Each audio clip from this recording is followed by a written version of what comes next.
Fox Sports. We are Blackmore. We are Florida.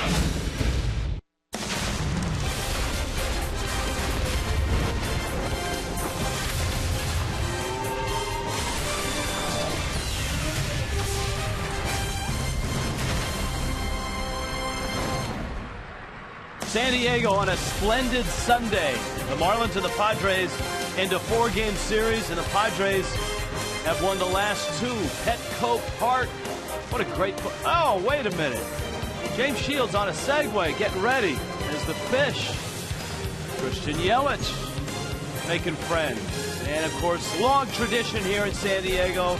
It is a great military city. Everybody's lined up in their Sunday best, ready to go. Hi, everybody. Rich Waltz along with Tommy Hutton. For the Marlins in this series and on this road trip, Hutt, runs have been tough to come by. Well, we talked about it after the loss last night. 4 times on this road trip, the Marlins have lost 3-1. Well, that tells you just 1 run in those 4 games. And the 1 run yesterday provided by a Derek Dietrich home run. For Dietrich, a guy that has embraced the role player, pinch hitter, spot starter, it's been a coming out year for him in the big leagues. You know, I think he's certainly improved defensively at third base. The home run last night. How about last 12 games for Derek Dietrich? He's hit .462 with a couple of home runs. He's in left field for this one today. First time he's ever started or played a game in left field at the major league level. Just talk all around baseball about trades. Cole Hamels threw the no-hitter. Everyone thinks he'll be traded. Johnny Cueto was traded yesterday. For Matt Latos, an important start because he's on the radar of a lot of ball clubs. You know, an important start, certainly pitching off a mound that he's familiar with. He pitched for these San Diego Padres for a few years. He was drafted by the Padres. Last time out, splendid in Arizona. Just 4 hits, no runs against the Diamondbacks in his 7 innings of work. Here at Petco, in 34 career starts, an earned run average for Matt Latos, 2.94. So a big start for him. We'll see how things go today. It is a Hall of Fame Sunday, and we've got a great show planned for you. Jessica Blaylock's going to go to some really cool places here at Petco Park. When we get back, we'll go to Cooperstown. Dick Enberg went in yesterday, the television voice of the Padres. We will hear from the legend when we return. Marlins Padres coming up.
San Diego. Let's go down below. Jessica Blaylock. Hi, Jess. Hey, Rich. As of yesterday, Dick Enberg became the most recent winner of the Ford C. Frick Award for Excellence in Broadcasting, and that is a well-deserved honor. He has a career that spans nearly 50 years. That includes 20 seasons of baseball. Take a look at some other winners of the award. You will see a familiar name on there. Marlins radio broadcaster Dave Van Horn. He won it back in 2011, and then Velo Ramirez, who calls the games in Spanish, he earned the honor in 2001. But getting back to Dick Enberg, he spent weeks working on his speech, but when it came time to give it, the emotion of the moment got to him a little sooner than he expected. Oh, my. Thank you, Joe. What a gamer, Joe Morgan. No surprise there at all. You know, oh, my has been an expression, a great friend of mine for over 50 years of my career, and never have those two words expressed more personal joy than at this very moment. Man, I thought I'd get all the way to the end before I started to get emotional. Scully called me when the announcement was made, and he said, only one piece of advice, Enberg, no crying at Cooperstown. And no crying in Cooperstown and no crying in baseball. And hey, we'll have more from Cooperstown throughout the course of the broadcast. Also, I'll be taking you around Petco Park and showing you all the places that you need to stop by if you get a chance to come to San Diego. Be sure to keep it right here. First pitch is coming up next. Rich Waltz and Tommy Hutton will have the call in this series finale. Matt Latos on the mound for the Fish. He has been dominant in his past 2 outings. 7 innings pitched in each appearance and 14 strikeouts.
By Toyota.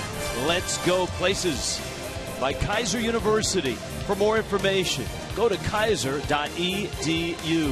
And by AutoNation. Visit us online at autonation.com. Well, it could only be one place, right? You got the beautiful water, the sailboats, the military salute.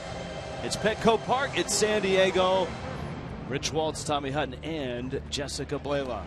Welcome in. Marlins and Padres finishing off what is a 4-game series. The Padres have won games 2 and 3. The Marlins have scuffled on this road trip as well. This ends the road trip. It is Hall of Fame Sunday. Tommy Hutton, the big unit goes in. This is what an incredible class as far as pitchers. Yeah, it's a great 3-man rotation. Randy Johnson, not only intimidating with the stuff that he had, with his size. This guy intimidating, pure stuff alone. Electric. Pedro Martinez, about 5'11", 165 pounds. He goes into the Hall of Fame. And then when you talk about focus, you talk about a guy who was prepared, John Smoltz, that certainly fills that role, and also filled the role as a starter and a tremendous relief pitcher after he had Tommy John surgery. I always admired Craig Biggio. Started his career as a catcher. They moved him to second base. Then late in his career, they actually asked him to play center field one year, and he did it all for the Houston Astros. And he won 4 Gold Gloves, did Biggio. So there's your Hall of Fame class. The big unit, Pedro, John Smoltz, and Craig Biggio. This is a great time for the Hall of Fame. Having watched the ceremony today, all of the current Hall of Famers, guys that are just in walking out, and then you've got the legends who are still with us, Henry Aaron and those guys. It's really a cool time to be involved. That guy's going in, I would expect, in maybe 5-6 years. Ichiro, and he's at the top of Miami's lineup, which is brought to you by JM Lexus.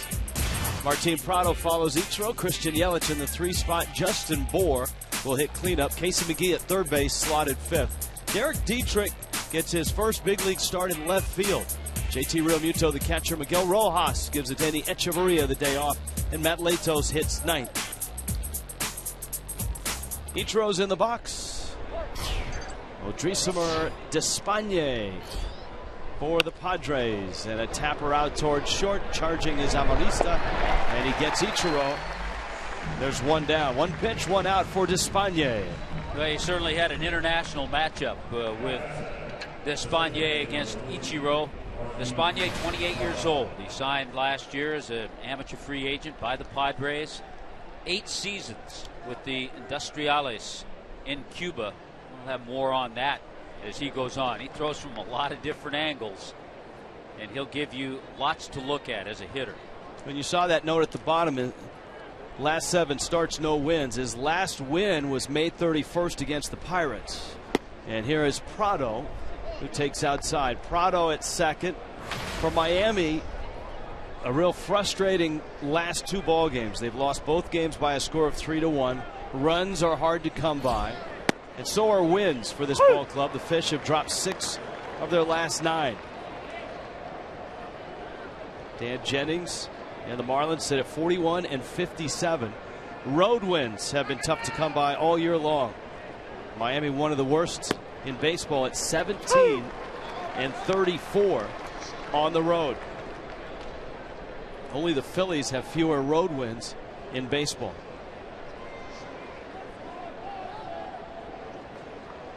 Despagne.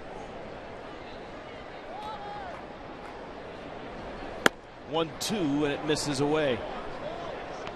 Very thickly built guy at 6 feet 203. Yeah, you think about his repertoire, and maybe consists of 3 or 4 pitches, but then you add to that the different arm angles he uses, and so all of a sudden he might be in double digits as far as what you have to look for. Breaking ball misses outside. What else is on the scouting report? Well, let's check him out. Multiple grips and angles. Cuban Industriales, played there a long time. Father Francisco also played for the Industriales, was a pitcher as well, and had a similar delivery. Up the middle, Amarista. 2 ground ball outs. San Diego's defense brought to you by BMW. And there it is with Justin Upton, Will Venable, Matt Kemp. You got Harris Solarte, Alexi Amarista, Jed Jerko, Andrew Alonso around the infield, Derek Norris behind the plate. I had to work on those. Preston did such a good job on Marlins Live. Yes, he did. Here's Yelich now. 3 hits in this series. He was 1 for 4 with a double yesterday. That obviously got him on base, and it stretches his on-base streak to 24 straight, a .465 on-base percentage in that clip.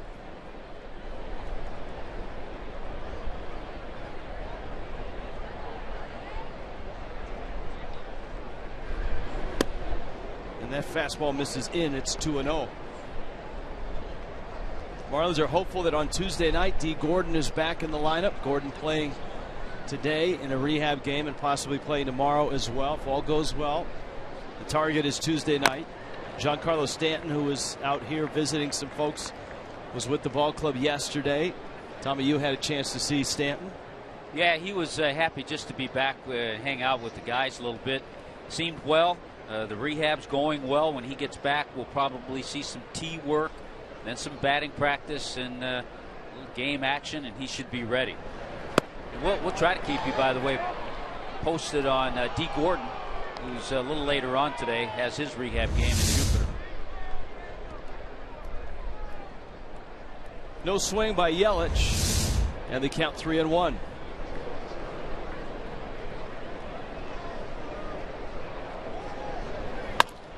Despaigne goes up and in and gets a ground ball to Jerko at second. 3 ground ball outs in a 1-2-3 inning. Matt Latos gets the ball next.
Will Venable getting ready to hit. Here come the Padres. Their lineup brought to you by JM Lexus. Venable, Young Ervis, Solarte, the switch hitting third baseman. Matt Kemp is hot right now. Justin Upton coming back from an oblique. Yonder Alonso is out at first base. Former Kane. Derek Norris will do the catching. Jed Jerko cold right now, trying to get the bat going. Speedy Alexi Amarista at shortstop. And Odrisamer Despaigne slotted ninth. Here's Matt Latos. Of course, Matt Latos, 11th round Padre pick back in '06 out of Broward Community via Coconut Creek High School.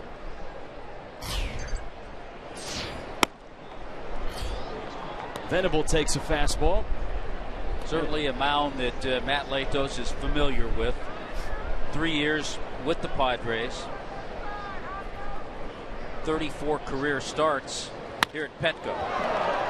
To center, it hangs up for Yelich, and he makes the catch. The defense behind Latos is brought to you by BMW. Rich, make sure you have the shades on, dark glasses. There's a look at the outfield. Derek Dietrich, first start ever in the big leagues, only his second professional start in left field. Yelich and Ichiro around the outfield. McGee, Rojas, Prado, and Bohr. Real Muto behind the plate.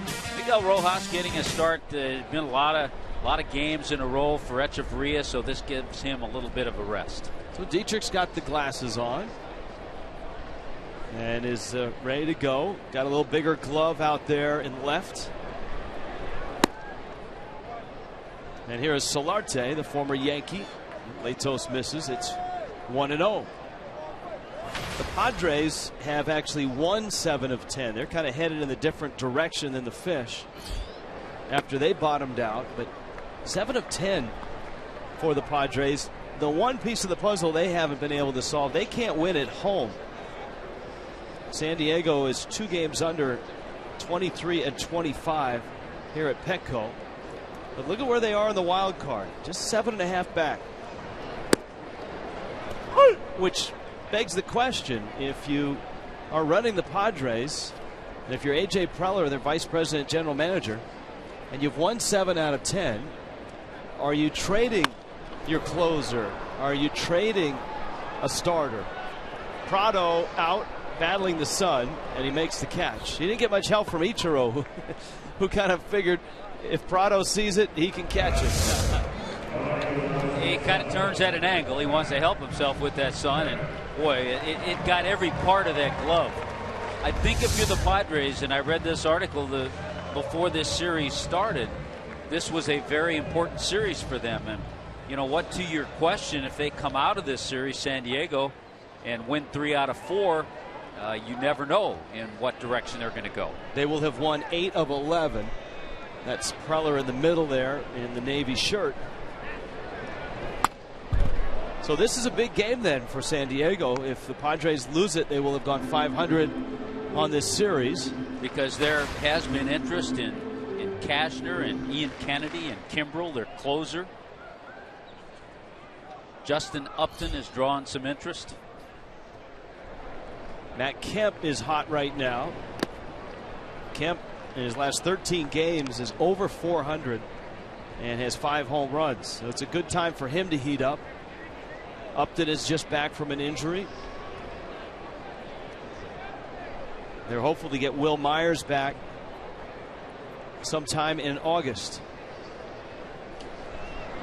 1-1 pitch is up, and we'll get to find out exactly what happens to the Padres in the next week, because the Padres will be in Miami. The homestand starts with Jose Fernandez pitching on Tuesday night against the Washington Nationals. A great night to come out on Tuesday.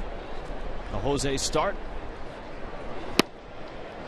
And the Padres will be in there as well. And if all goes well, that would set up Jose to pitch on Sunday against this San Diego ball club. And that Sunday would be August 2nd. So have a lot of answers by then. 2 guys from Midwest City, Oklahoma at the plate right now. Real Muto behind it. And Kemp with the bat. That fastball misses out. Kemp is 30. Real Muto, a little younger generation, but certainly knew all about Kemp growing up. Kemp was a fabulous basketball player and was recruited by many colleges to play Division I basketball. That one is crushed left center. Yelich should have room, does have room on the track, makes the catch, and Matt Latos goes 1-2-3 to the second. Scoreless.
Price Tuesday with the Miami Heralds. 7:10 Nationals Marlins. Half-price tickets, Lexus Legend level, and other great spots. Marlins.com for tickets. It's a Jose Fernandez start, so it's a great night to come out to the ballpark to see the Nationals and the Marlins. Jose's pitching. Right now, it looks like Jordan Zimmerman, who threw a no-hitter against the Fish last year, gets the start for Washington. Justin Bour takes a letter-high fastball for a strike. Casey McGee and Derek Dietrich for Miami in the second. Odrisamer Despaigne, the 28-year-old out of Havana, Cuba.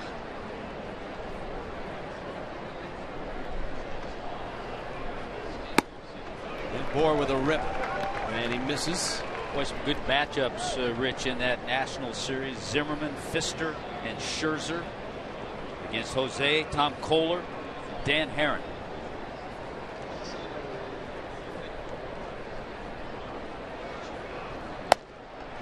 Despaigne misses up with a fastball. Despaigne was a terrific performer internationally for the Cuban national team, the World Baseball Classic team, and then defected while on a trip in Europe 2013. Struck him out. 93 miles an hour.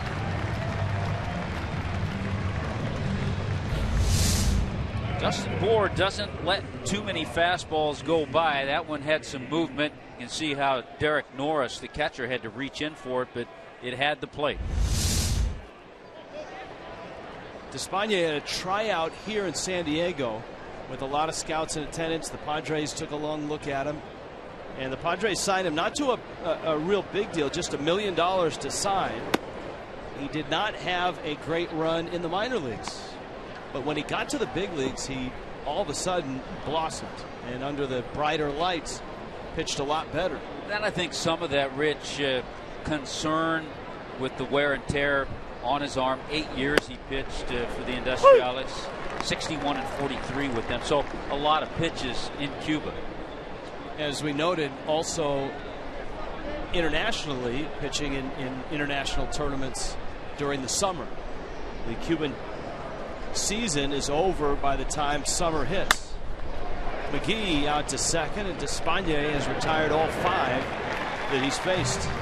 4 on ground ball outs. And here is Derek Dietrich. Well, Derek Dietrich, the outset of the telecast, we talked about the improvements he's made, the big steps that he's taken. So much so that apparently, according to many reports, in particular Ken Rosenthal of FoxSports.com, Dietrich, the target of teams that are calling and looking for left-handed pop. 5 home runs. Hit his 5th yesterday. Which is interesting because early on, a few weeks ago, you didn't hear Derek Dietrich's name. But because of what he's been able to do, especially lately, month of July, 18 games in July, he's hit .371. And he gets hit with a fastball that comes in and clips his elbow. He's on his way down to first base. Dan Jennings said today, talking about Dietrich, he's got 3 guys for 2 spots in when he makes out his lineup. Dietrich, Casey McGee, and Michael Morse, and obviously he can play only 2 of 3 because right now he said Justin Bour is going to get the time at first base. And so the fact that Dietrich's in left field, I think, is significant both for the Marlins and for Dietrich. Michael Morse was in left field last night, went 1 for 3, a couple of strikeouts.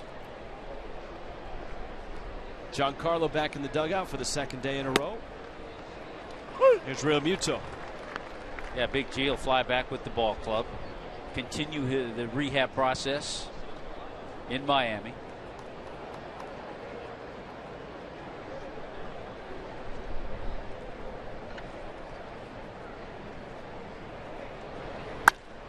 Real Muto smacks it to center. Venable didn't have to move. And Miami leaves a runner in the 2nd. Scoreless in San Diego.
Kids Fest at the park. This is a great place for families to come to before the game, during the game, after the game. If you take a look behind me, look at all these cool activities for kids. They've got a bouncy house, they've got a slide. You're going to be able to swing at a pitch or throw a pitch. And guys, I know that technically bouncy houses have age limits, but I'm going to see if they will make an exception for me. Maybe they will even let me swing at a pitch. Let's go see what happens.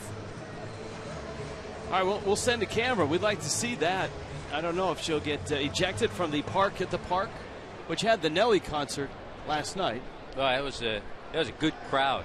Good crowd for the concert. And they went from Nelly to SpongeBob and Patrick, who are here today on this Nickelodeon Sunday. Matt Latos back to work, and Latos, this is up to Justin Upton, Yonder Alonso, Derek Norris for the San Diego Padres.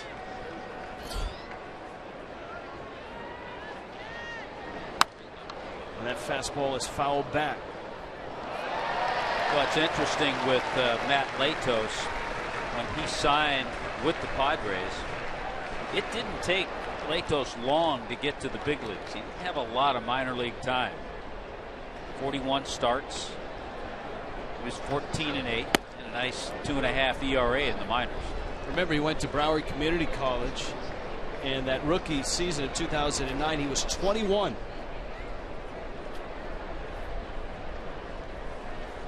Then it was on to Cincinnati for 3 years. And when he's healthy, and it looks like now for the first time you're seeing a healthy Matt Latos. It's coming off the disabled list, 3-2, 2.72 ERA, and that spans 6 starts.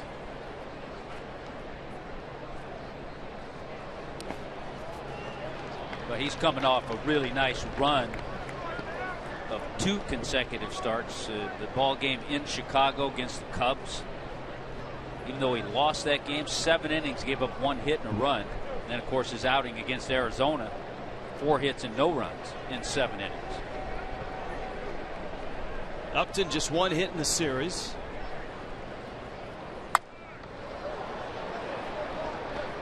Well, Justin Upton is a guy that is on a lot of radar screens as teams look for bats and offense. Would Upton be a guy that you would trade for? I mean, he is a free agent, so he would probably be a rental for the last 2 months of the season. Drives that one to left center field, hits it deep, and gone.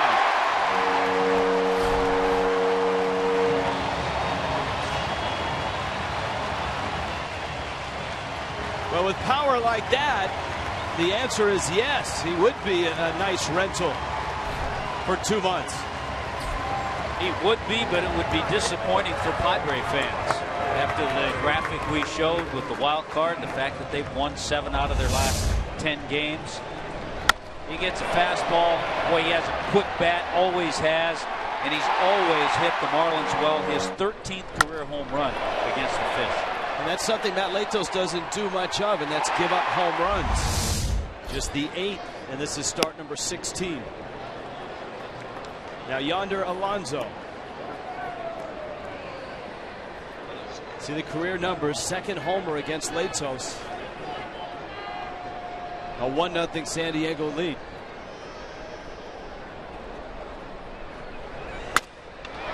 Busted bat, and it'll fall for a hit. Alonso, who had a big home run on Friday night, singles here with nobody out. We have back-to-back guys in Justin Upton and Yonder Alonso who have always had success against the Marlins.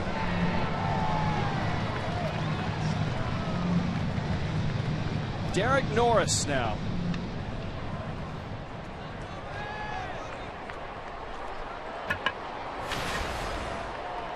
Derek Norris last year with Oakland had an all-star season. A slash line of 270, a 361 on base, 403 slugging. Was very good with runners in scoring position. Came to San Diego for 2 pitchers. His numbers haven't quite mirrored those of last year. A little different home park for Norris compared to his days in Oakland.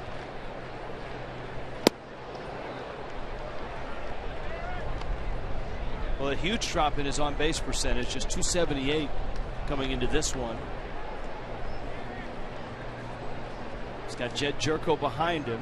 Alonso at first. 393 feet on the home run by Upton. Ground ball wide of third. So the Padres had another solo homer. It was a solo homer fest on Friday night, with Alonso and Kemp going back-to-back. And Brett Wallace hitting that monster shot to right.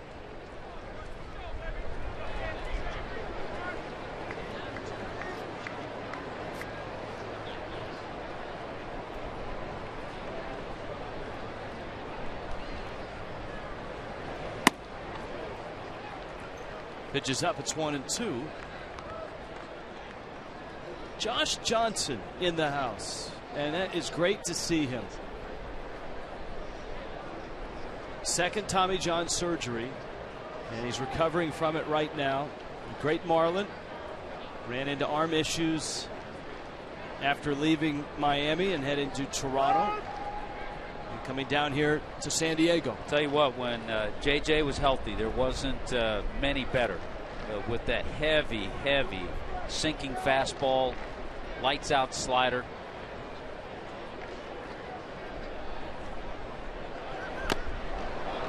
Swinging a foul tip into the glove of Real Muto. So an out for Latos. Fox Sports supports. Proud to team up with Boys and Girls Clubs of America. Boys and Girls Clubs help young people to reach their full potential, productive, caring, and responsible citizens through programs that promote character and leadership, education, healthy lifestyles, and more. For more information, visit foxsportsupports.com. I don't know about you, Tommy Hutton, growing up in Pasadena, but for me, growing up in Martinez, California, the Boys Club was the center for sports for that town. Yeah, I think it was a little different growing up where I did. There weren't the clubs. You just hung out all summer at elementary schools where they had all kinds of games and activities, and nobody worried about what time you came home.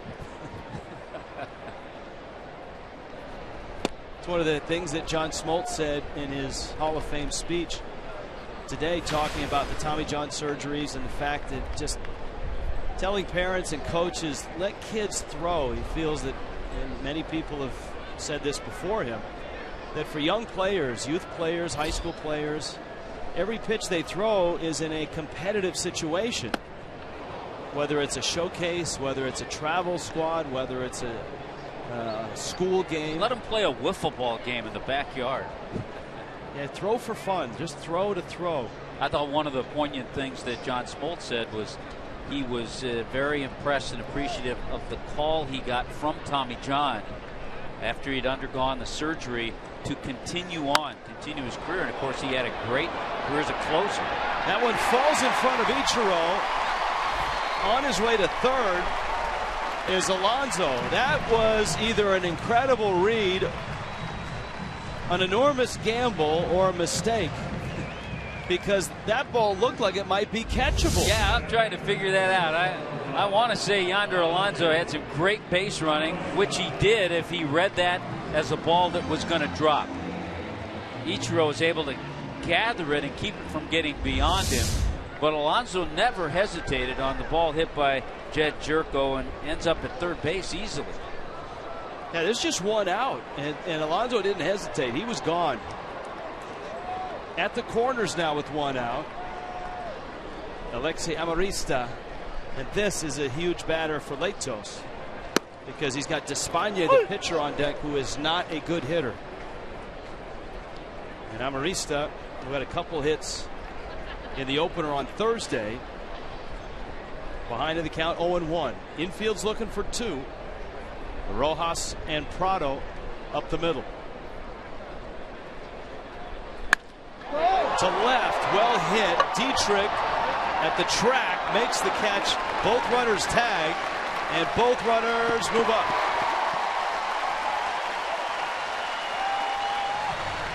Two-0 San Diego. Well, Amarista with a good at bat and hit that ball deep enough not only to score the run from third, but Jerko did a good job in tagging from first and going to second.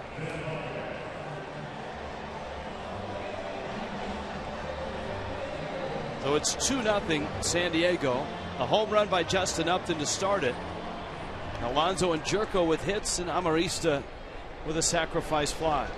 Derek Dietrich actually made that look easier than Odubel Herrera. He hit Cole Hamels no-hitter yesterday. Both are converted infielders. Herrera hadn't played much outfield at all before this year. And of course, Dietrich getting his first start in left in the big leagues. And is Tommy Hutton's thorough research uncovered a second start in professional ball in left field? Yeah, he started a game in New Orleans. That was it. Only other game in the outfield. That one gets by Real Muto.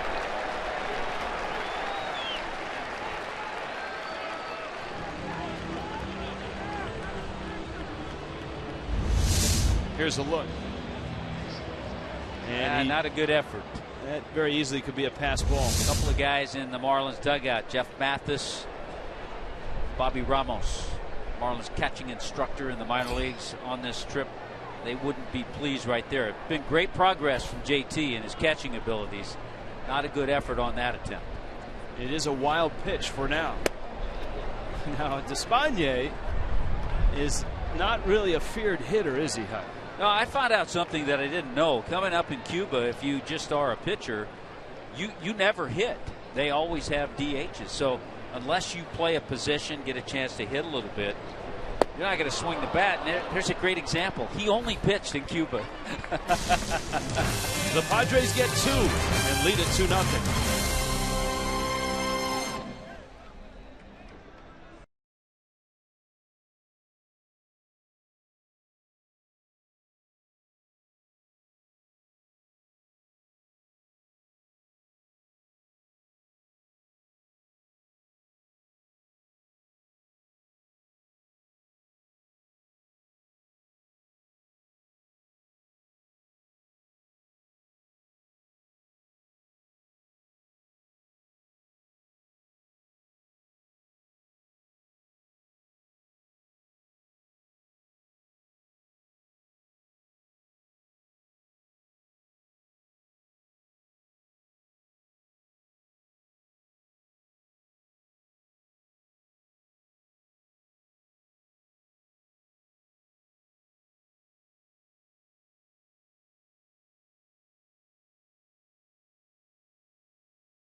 At the plate.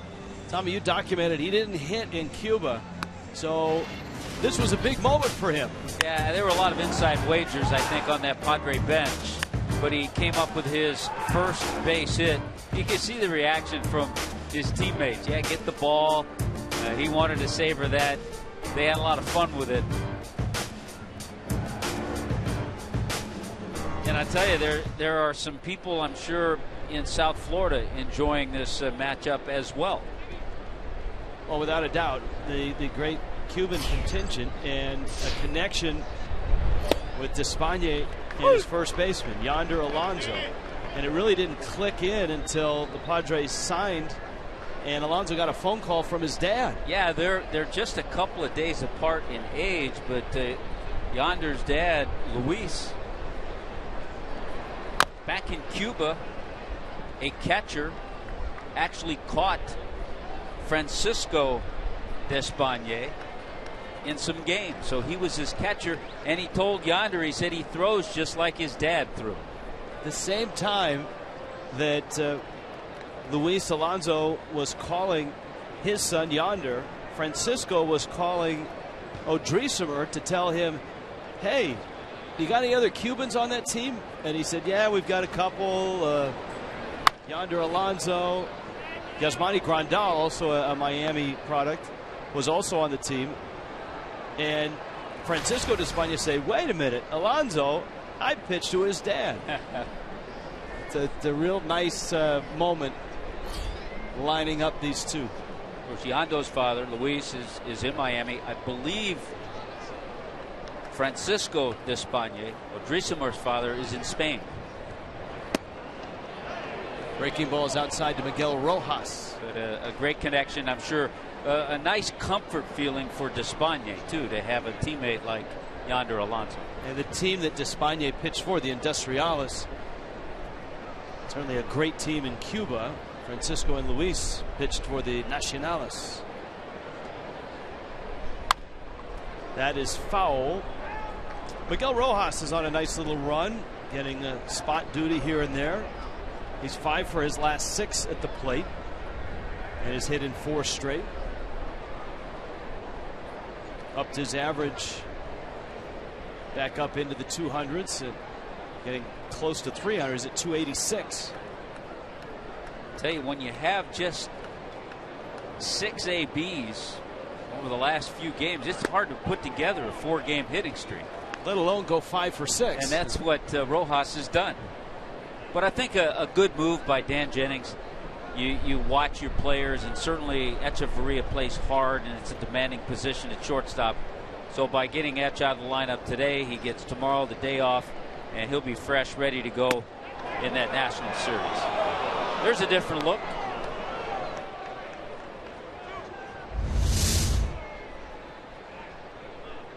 It's in by a lot, even though the crowd wanted it to be a strike. That's a Henderson Alvarez special. 3-2. And Rojas walks. Lexus of Pembroke Pines gets you up to date on everything Marlins. It's a 3-game series against the Nacionales of Washington on Tuesday and Wednesday. Now, Thursday's game is not on television, but we invite you back on Friday. 3-gamer with these Padres. Then the Mets are in. The Mets, winners today, getting a run at the bottom of the 10th to beat the Dodgers 3-2. On the road to see Atlanta, and then Boston comes to town. That's a foul ball. You can hear the home plate umpire, Dan Bellino, right away. As Matt Latos trying to bunt Rojas up. This is an area, as you hear Dan Bellino calling it foul, it's an area that Matt Latos has been very successful in. He's dropped down 7 sack bunts. You mentioned, Rich, the Mets at Dodger game, beating the Dodgers 3-2. Mets scored a run in the 2nd inning, and that snapped that long scoreless inning streak that Zach Greinke had going. Great pitching matchup in New York. Greinke and DeGrom, both with no decisions. Juan Uribe recently acquired with a walk-off single. That was the game winner. This bunt is a good one. Latos is the guy that really helps himself with the bat. Yes, he does. Both as a bunter and as a hitter. Yeah, you want to say this bunt is brought to you by Matt Latos. It may get to that one day in baseball television, but not yet. Yeah, number 8 on the year for Latos. Yeah, Greinke went into that game. Scoreless streak over 40 innings. Now Kershaw has one going. Here's Ichiro, and he backs up from a fastball. Ichiro, remember, had that long 0 for 29 and then a flurry of hits. But right now he's 0 for 11 in this series.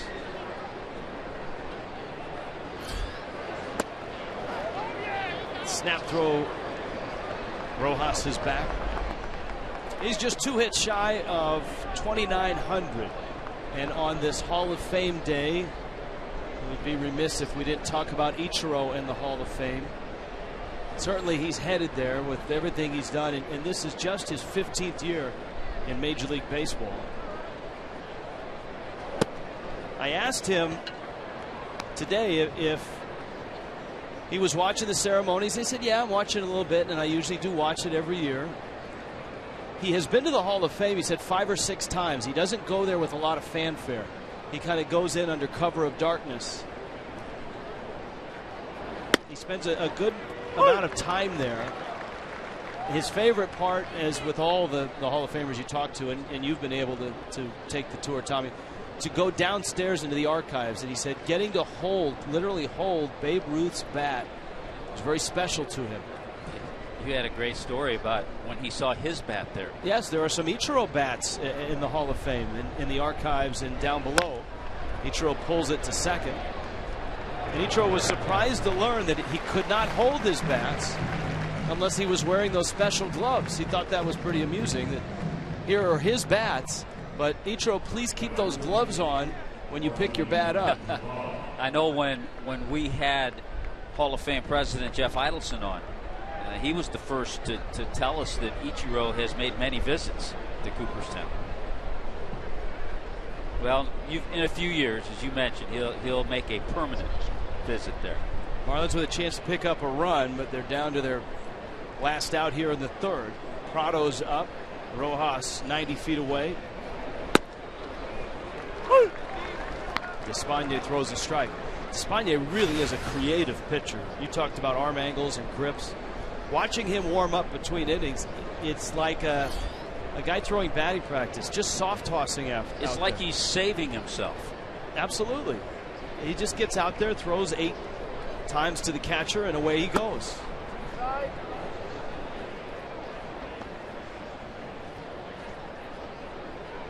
Some guys throw at game speed. Most guys are what, 90%, 95%?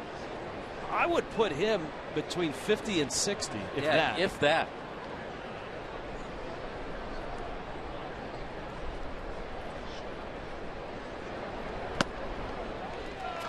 Whatever works. He just kind of plays catch. Doesn't worry too much about location. Get the ball. All right, just try to stay loose. All right, I'm going to amend it from 50 to 60. That's below that. 30 to 40. Yeah.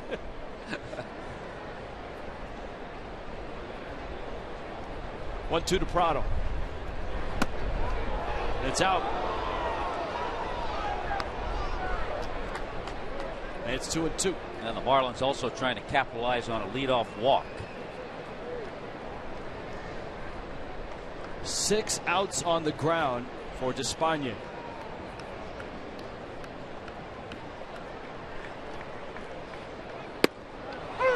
Got him. Boy, Dambolino rings up Prado. Despaigne finishes the fish and leaves Miguel Rojas at 3rd.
That's awesome, isn't it? That is awesome. Very nice. This is Sundays here in San Diego are a lot of fun. It's a military Sunday. Up in the top reaches there, you can see the group up there. Now, see, as they're going back to their seats, that line of soldiers that's headed up, when they go out to get something to eat or go to the restroom, it's not one guy that goes or one soldier. They're dismissed. No, the entire row has to stand up, and they all go out in line. Yeah, they're dismissed to go get something to eat. Now they're okay. Ballpark food or rations? What do you think? They're going with ballpark food today. All right. Military Sunday. All right.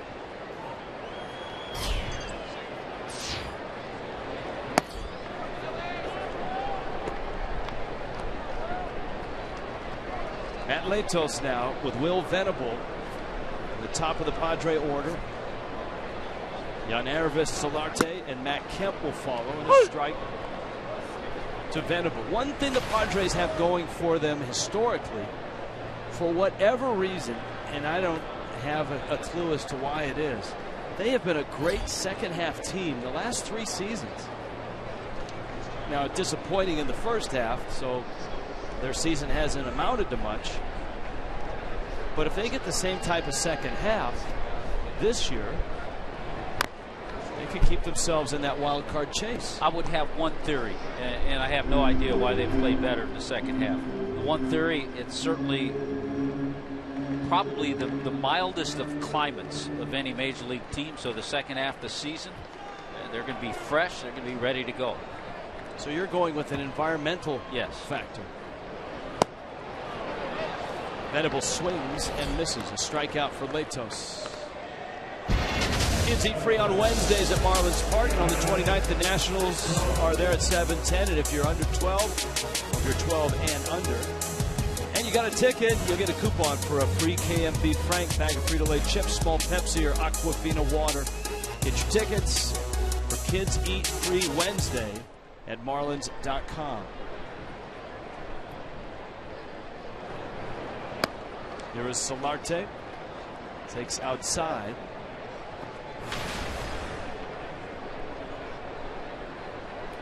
Will Middlebrooks was supposed to be the third baseman for the Padres, but it just hasn't worked out. Middlebrooks, who really struggled in Boston last year, struggled here in San Diego and was sent down a few days ago. You talked about Solarte last night out of Venezuela. 9 years in the minor leagues. Came over from the Yankees in that Chase Headley deal. 2 outs in the third. Padres got their 2 runs last inning. Justin Upton, a solo homer. A couple of hits. Alonso and Jerko and Alexi Amarista sacrifice fly. And that's the difference in the ball game. Yeah, the Padres kind of took a flyer on Middlebrooks. Really disappointing with the Red Sox last year. 63 games, hit under 200. Took a flyer on him.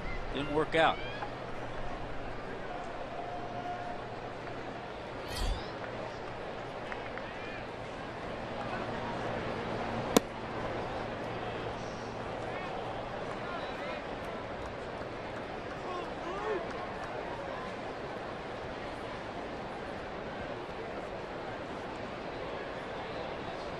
Kemp fly to center.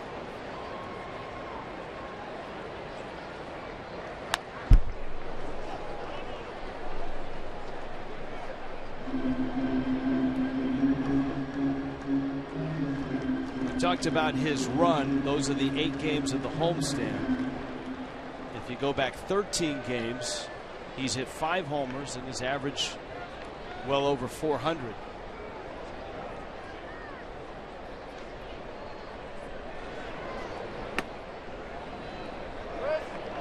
No swing.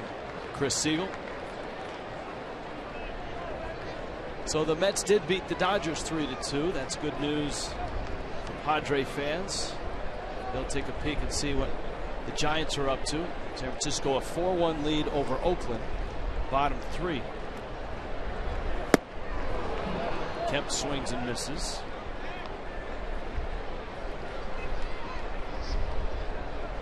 So the Mets got contributions from, Conforto, Neuenhuis, Kelly Johnson last night, and Juan Uribe, game-winning base hit today.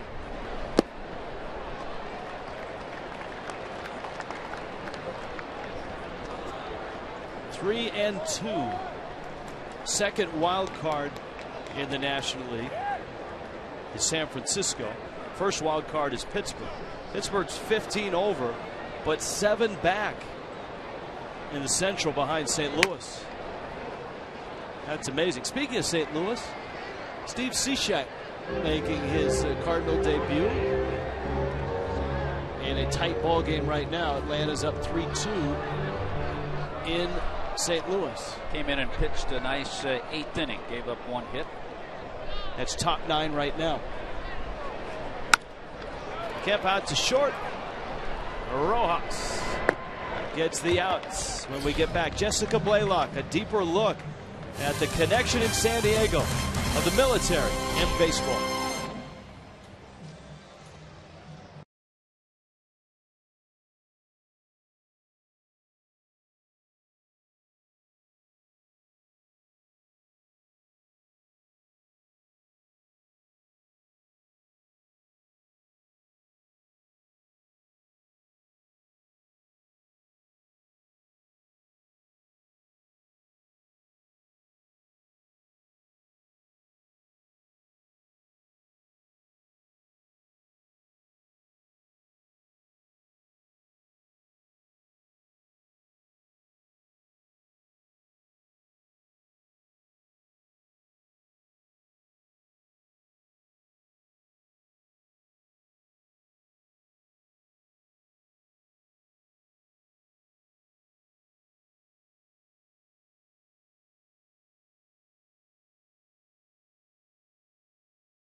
With the Padres. Well, the Padres, they describe themselves as the team of the U.S. military, and for good reason. San Diego is such a big naval town, and they actually showcase a little bit of that right here at Petco Park. If you take a look behind me, you can see a replica of the USS Midway, and then if you follow me over to this wall, you can see there is a list of every Major League Baseball player who has ever served their country. So when you come to Petco Park, not only are you going to be able to see a baseball game, you're also going to be able to brush up on your military history.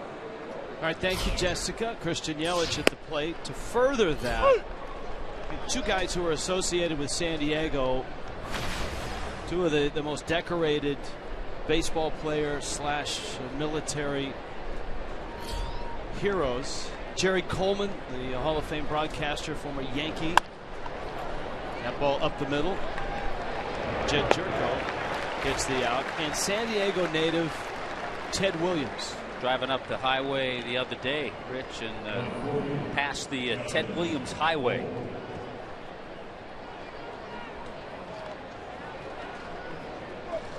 And all you have to do is walk around the Seaport Village along the water, the great trail that runs and rims around all the way out to the airport. This is a great vacation town, destination for families. A lot of cool things to do. Justin Bohr swings and misses. Jerry Coleman has his own statue. Well, he had 3 great careers: military, as a player, and a broadcaster.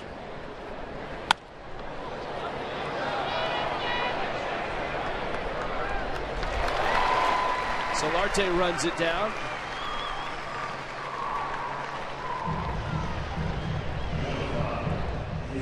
Two down. Here comes McGee. South Florida Honda dealers get you ready for the Marlins and the Nationals. Jose Fernandez, Jordan Zimmerman. Emails and tweets on Tuesday. Craig Minervini and Jeff Conine. Now McGee. He takes away.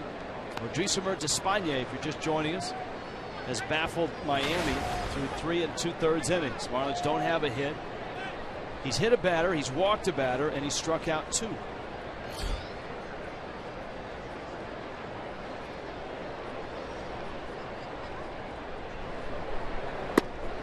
That's the amazing thing about Jerry Coleman. You talked about 3 careers. Each of us would, if we just had one of those careers, would feel like we've accomplished an enormous amount. He had 3 of those careers in 3 different fields.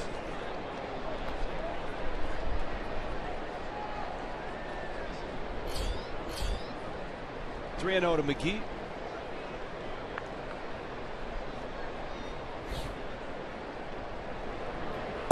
And Despaigne misses away. So there's the second walk. It comes with 2 outs here in the 4th. There's a lot of talent from that team, that Cuban national team in 2013. That's the team that Despaigne defected from in Europe. Before he defected, they were in that World Baseball Classic. Manny Tomas was on that team. Despaigne was on that team. Raciel Iglesias, who pitches for Cincinnati, on that team. Jose Abreu with the White Sox. Rusney Castillo with Boston, just to name 5 guys. Arua Baruena, the middle infielder with the Dodgers. There's a breaking ball that misses away. You wonder, Tommy, the next time they have that event, if they will allow the Cuban players who play in the major leagues to play for that Cuban team. That's not been the case. That will be interesting.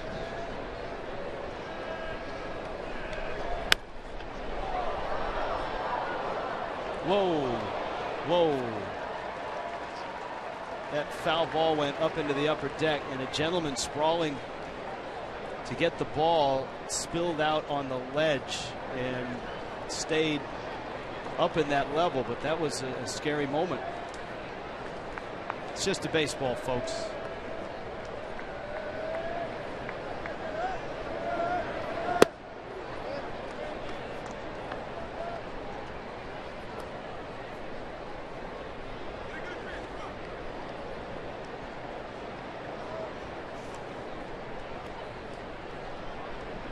Count 2-1 to Derek Dietrich.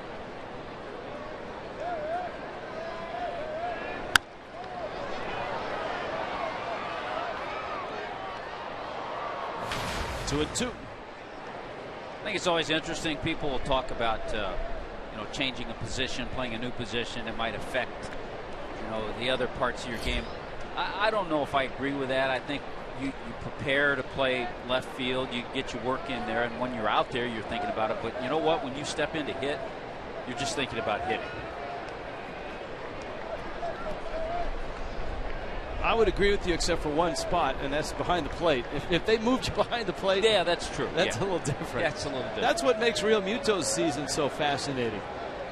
I mean, he's a rookie as an everyday catcher. Dietrich shoots that one to left field. Amarista is there, and he makes the catch. Odrisamer Despaigne, 4 no-hit innings.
Mix and match our famous Big Buford and Big Chicken Deluxe. Get 2 for $5. Checkers, it's in the bag. By Subaru of Pembroke Pines, price service selection. You're going to love us. And by the Florida Department of Transportation, reminding you to drive sober or get pulled over. On a Hall of Fame Sunday, the Tony Gwynn statue, the late great Padre, out in the center field park at the park. Host of the All-Star Game is Petco Park next season. What a great venue and area this will be. Of course, the All-Star Game coming to Miami 2017. Washington, D.C. gets it 2018. Justin Upton triggered the uprising for the Padres back in the second with a line drive homer to left center, his 16th of the year. He's driven in 50. Yonder Alonso, Derek Norris to follow. So I'll put this to you, Tommy Hutt. We talked about the Padres and their predicament. They've won 7 of 10. They're within 7.5 games of the last wild card spot. If they're not sellers, say they win this game and win another on Tuesday and decide, you know what, let's not sell, would they be buyers? And what would you buy if you were a Padre? I don't know if they would be buyers. They probably look for a bat because offenses struggle a little bit. But I don't know if they would be buyers. I think they like the moves they've made. They're going to be getting Will Myers back, so that would be a bat they could get in the lineup. And it's like acquiring a really nice bat if, in fact, the wrist is sound and Myers is able to return. And that was what was so frustrating about the situation the Marlins were in at the time Jose Fernandez came back. And, you know, the anticipation was, well, this ball club is going to be there, going to be in the hunt. All of a sudden, instead of having to make a deal at the deadline, you're getting an ace back. You're getting Jose Fernandez back. And he has certainly pitched. He hasn't disappointed anybody. He has pitched exactly as an ace pitches. He goes on Tuesday against Jordan Zimmerman. And of course, the Marlins sit here in San Diego having dropped 6 of their last 9.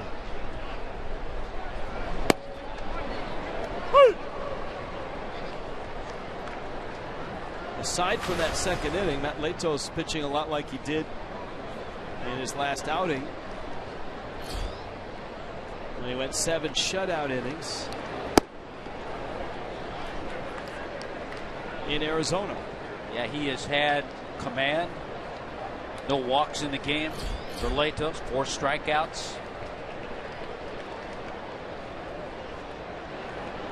Yonder Alonso goes after the 2-1. Evens the count, 2 balls and 2 strikes. And a lot of scouts on hand here in San Diego. You know, you'll usually see the scouts up in the press room. You'll see them congregating around a table. There are a couple of tables filled with scouts here in San Diego.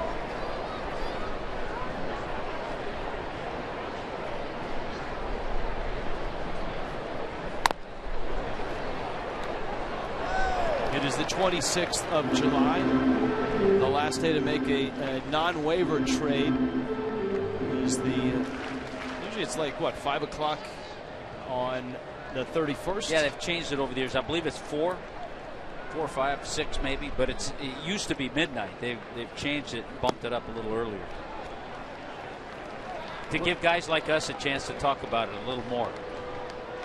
Legendary stories of long ago, before cell phones, before emails, where you really literally had to get a landline to make a trade at 11:58, and you're trying to get a hold of the GM in a different time zone and then get back to the league office, get the paperwork in to get stuff done. I'm sure some of that paperwork was fudged a little bit. Yeah, well, I remember Jeff Conine found out on a plane when he was with the Orioles that he had been acquired by the Marlins.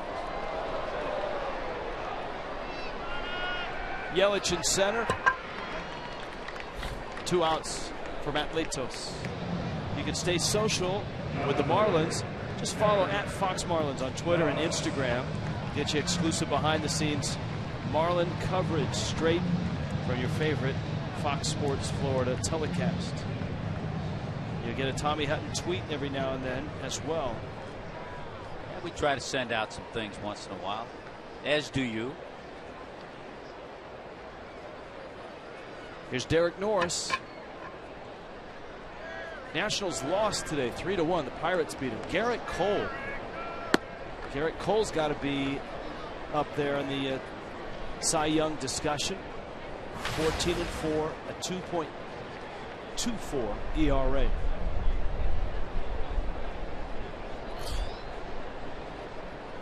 I don't think we talked last night about the ball Pedro Alvarez hit into the Allegheny. I mean, he crushed the ball, and there haven't been many that have gone into the Allegheny on the fly.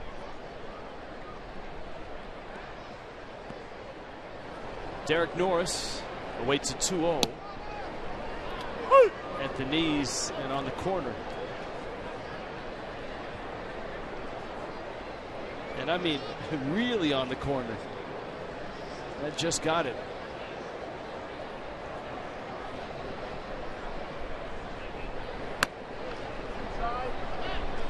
Thing you always look for with Latos is velocity. It's been good, 92, 94. Sharp break on that curveball over the top.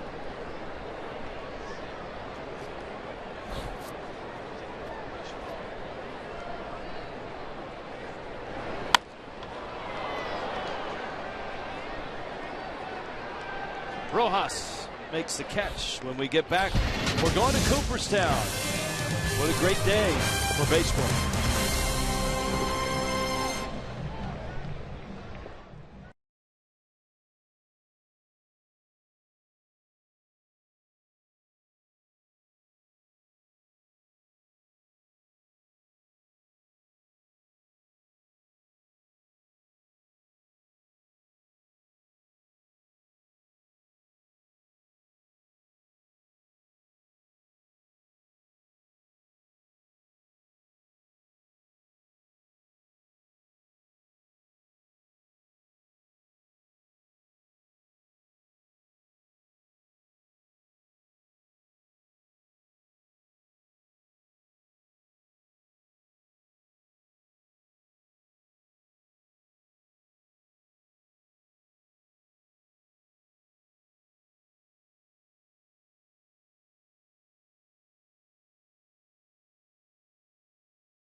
Has given me everything: my family, my friends, respect, but most of all, memories of a lifetime. I've been given an opportunity as one of the only players, the only one right now, to be inducted in the Hall of Fame with Tommy John surgery. I am thankful and honored and blessed. Thank you very, very much. I'm so happy to be elected to the Baseball Hall of Fame and be in the greatest fraternity of all time. I can only look to my left a little bit, and I have all the motivation I needed to be the way I was in baseball. My family. It's such a great day in baseball, especially now that you're seeing players from this generation that are going in. The three great pitchers and Craig Biggio, here's JT Realmuto. Sometimes you wish, though, that they could pick a time where everybody in baseball could watch. It sometimes is frustrating. Games back east that were starting, we were just starting when they were wrapping up. Now you and I will watch. We'll seek it out and watch the replay. I want to see all the speeches. We heard most of Smoltz. We heard most of Biggio, but we didn't get a chance to hear Randy Johnson. We didn't get a chance to hear Pedro, there's got to be another day where they could hold that and so everybody can watch. I mean, I know it's got to be a weekend because you want people to travel and experience going to Cooperstown for the weekend, right? Not the easiest place to get to, but once you get there, it is a little bit of baseball heaven. There are the numbers on these guys. You and I saw those three pitchers pitch many games. We saw tons of games with Craig Biggio and the Houston Astros. Just about all of them talked about how they approached every game as if it was their last game. That's how they played it. JT Realmuto for the Marlins here in the top of the 5th. It's fouled back to the screen. Odrisamer Despaigne has been magnificent so far. 4 no-hit innings. He hasn't overpowered, just 2 strikeouts. He's walked a couple, hit a batter. But not many balls barreled up against this stocky right-hander out of Havana, Cuba. To right, that one's well hit, and it's down for a hit. So Realmuto, the first hit for Miami. It's a leadoff single here in the 5th. Let's take a look at our Geico Marlins moments. 96, Ken Caminiti, 3-run triple in the top of the 11th. That was the difference. Ken Caminiti was mentioned in Craig Biggio's speech, the late Ken Caminiti. Yeah, Biggio talked about the number of players when he first arrived, some of the veteran guys that taught him how to go about his business playing this game. And yeah, Caminiti was one of them. That one popped up off the bat of Rojas. Great day too, Rich, for the Dominican, with Pedro Martinez being the second Dominican to be inducted into the Hall of Fame. Juan Marichal, the first, the great San Francisco Giant.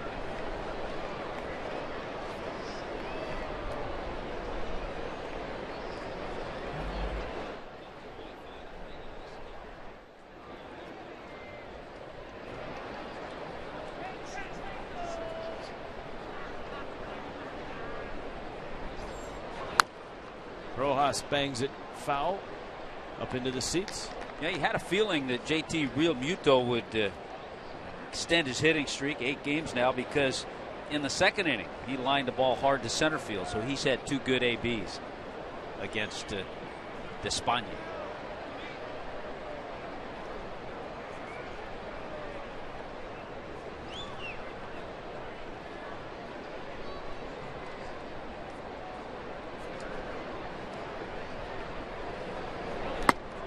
Pitches up and out on this gorgeous Sunday in San Diego.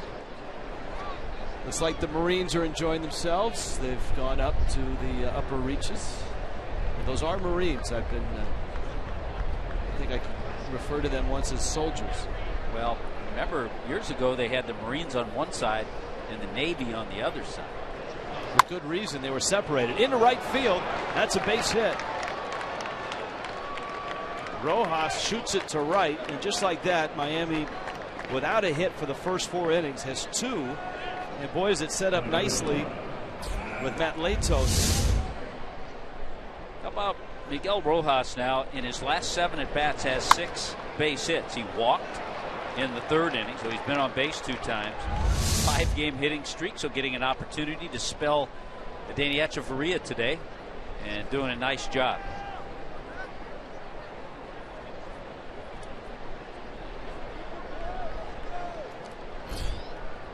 Latos laid down a perfect sacrifice bunt in the 3rd. And this time he drops at third base side. That's a lot of pitchers in that spot would have bailed out with the pitch in. Latos just made a small adjustment and drops it down. Well, you know what he said? He said pitch in. That's right where I want it, to drop that ball up the third base line. With runners at first and second, you make the third baseman field it. He vacates third, and it becomes very elementary after this. Great job again by Matt Latos. Ichiro with an opportunity here to put Miami on the board. So it's Despaigne against Ichiro. 2 ground ball outs, a bouncer to short, a bouncer to second. So Ichiro looking for a pitch he can drive here. Real Muto and Rojas are the runners. Now the middle infielders are back at the corners, even with the bag. Solarte and Alfonso.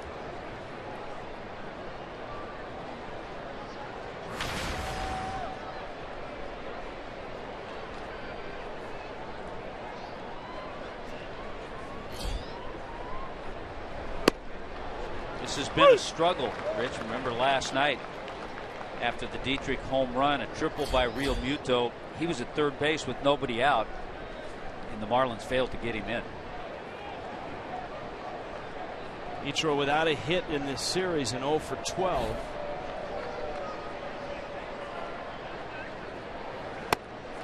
And he holds up on a fastball that backs him off the plate. Ichiro in right. The Marlins certainly could use Marcell Ozuna. And last night Ozuna homered again in AAA. So all the reports are great on Ozuna. He's made the adjustments. He's hitting for power and average. Despaigne thought he had a strike. And it's 3-1. He missed. And he shakes his head in agreement. Derek Norris, his catcher, calling out to him. See if Ichiro gets a 3-1 pitch he can drive. Flips it to left. Upton is there, makes the catch. Runner tags. Real Muto to the plate, and he's in there. And so Ichiro delivers the run, a sacrifice fly. Good hustle and good jump by Real Muto. Yeah, it takes a special kind of runner at third base with nobody out to send. Lenny Harris knows that. Real Muto, good hard speed, good jump, and a straight on slide. So the Marlins get a run, cut the lead in half. And now with 2 outs, here's Prado. And Rojas stays at second base.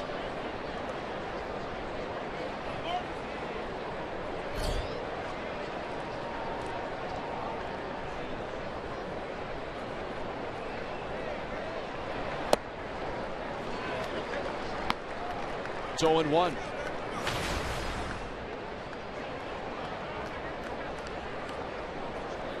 Yeah, it has just been a struggle to put together an inning with 3 or 4 runs, to put together 2 or 3 base hits in a row. Well, the ingredients to score runs, you've got to get on base and then get a few hits, or you got to hit the ball out of the ballpark. The Marlins are not hitting the ball out of the ballpark, and they don't have a great on base percentage. So you've got to bunch hits, at 2 or 3 hits to score a run. Here, 2 hits, a sacrifice, and a sacrifice fly. Prado into right center field. Kemp is there, and he makes the catch. Miami has to settle for just a run, but it cuts San Diego's lead in half.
Time now to tweet your strongest fan photo.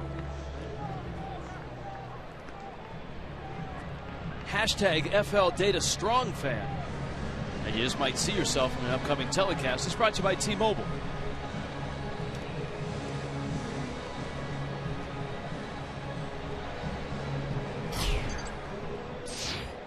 Jed Jerko, Alexi Amarista, and Adrisimer Despagne. Nice job, Rich, with that last read. Tough concentration there. Long dramatic pause. And a strike from Latos to Jerko, who singled back in the second. The pride of Morgantown, West Virginia. You ever been to Morgantown, West Virginia, Tommy Hutton? Never have. I know you have. I have. I was surprised to learn when there to call a Pittsburgh, West Virginia football game years ago. I want to say it's the Backyard Brawl. That Don Knotts Boulevard is a prominent road in Morgantown. I did not realize that Don Knotts was a Morgantown guy. I did not realize that either. That, by the way, is a great football rivalry if you ever get a chance.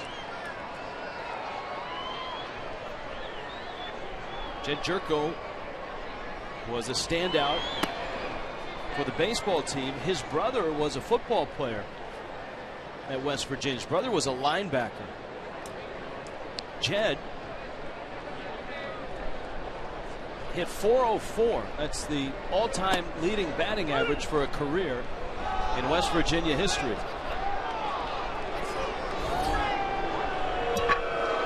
Jerko's not happy. Was this a swing or a called strike three?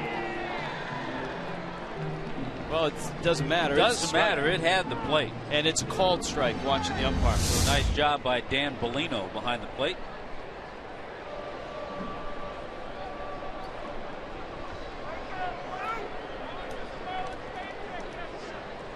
Here is Amarista. Runs up to bunt, takes a strike. Matt Latos, the one bump in the road was that second inning. Padres got two. He's not allowed a hit outside of that inning. Hasn't allowed a base runner outside of that second inning. Yelich makes the catch.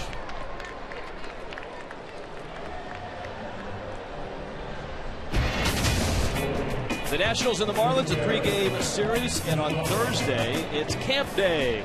Make sure you bring your campers to the ballpark. It's presented by TD Bank. Seniors 55 and older also can get free tickets on Senior Free Ticket Thursday. That's presented by Wellmax Medical Centers. Go to marlins.com today. Despagne lines one foul. I'm just thinking, Rich, with the Don Knotts, what would you say, Don Knotts Boulevard? I gotta check on that. Was Mayberry a fictitious town? Not in West Virginia. That is a North Carolina somewhere in thing. the Carolinas. It's based on an actual city. Okay. Out at first. Well, we'll do a little research during the break. 2-1. Padres on top of the Marlins here in San Diego.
San Diego, I have made my way out to Mr. Padre himself, Tony Gwynn. Gwynn spent his entire career here in San Diego. He was a 15-time All-Star and a 5-time Gold Glove Award winner. This statue of him weighs over 1,200 pounds.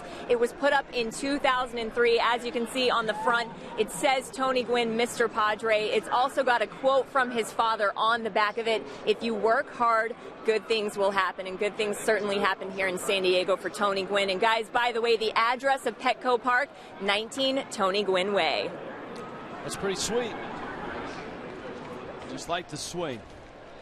And he certainly has missed, not only here, but up at San Diego State, where he not only starred in baseball and basketball, but went on to be their head coach in baseball. Christian Yelich, Justin Bohr, Casey McGee. Missed in Cooperstown, I'm sure, today, too. Christian Yelich has bounced to second twice. Despaigne gave up his first 2 hits and his first run in the 5th.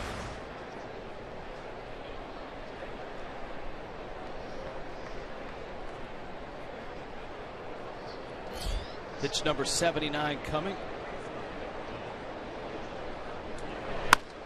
Yelich jumps on it, drives it left center. Venable there, and he makes the catch. Remember, Venable got fooled on a Yelich line drive last night. Not this time. And an out. And just because you asked, Hut, Mayberry in the Andy Griffith show was actually based on Mount Airy, which was Andy Griffith's hometown. So Mount Airy, North Carolina was actually the setting. Mayberry was based on that. Frank Beamer, the Virginia Tech coach, also from Mount Airy. So there you go. Bohr takes a strike. Justin Bohr 0 for 2. A lot of 0-fers in this lineup. JT Realmuto and Miguel Rojas have the only hits. There have been a few balls hit well, the one by Yelich. Notice the difference in that. You talked about the one last night that he fooled Venable on. That one was directly over his head. This one, Venable had to move to his right. A little easier play for a center fielder. What do you think of Johnny Cueto going to the Kansas City Royals? Well, we kept hearing rumors that he was not going to be with Cincinnati all year. Certainly going to help that ball club. It was a weird scene yesterday when he went out to warm up for his start. Someone else was already warming up out there. I believe it was Michael Lorenzen. Alonso gets to it and steps on the bag. And Johnny Cueto said, "What are you doing out here? What are you doing out here, Michael Lorenzen?" And Lorenzen said, "Well, I'm warming up because you just got traded." The deal wasn't done, so Cueto did make the start last night, but the deal was finished today. And the Reds get 3 minor league pitchers and cash. Yeah, and he goes to a Kansas City team that has, coming into play today, a 6.5 game lead over the Twins, who are in second place in that AL Central.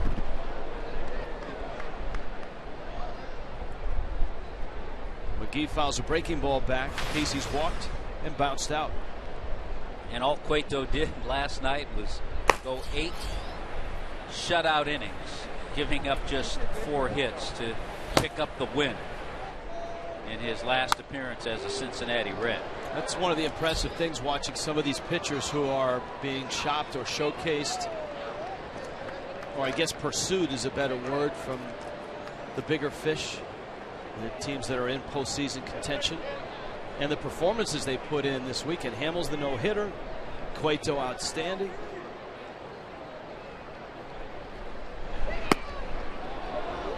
Despaigne thought he had a strikeout. Sources are saying that the Texas Rangers and the Los Angeles Dodgers have emerged over the weekend as the likely favorites for Cole Hamels.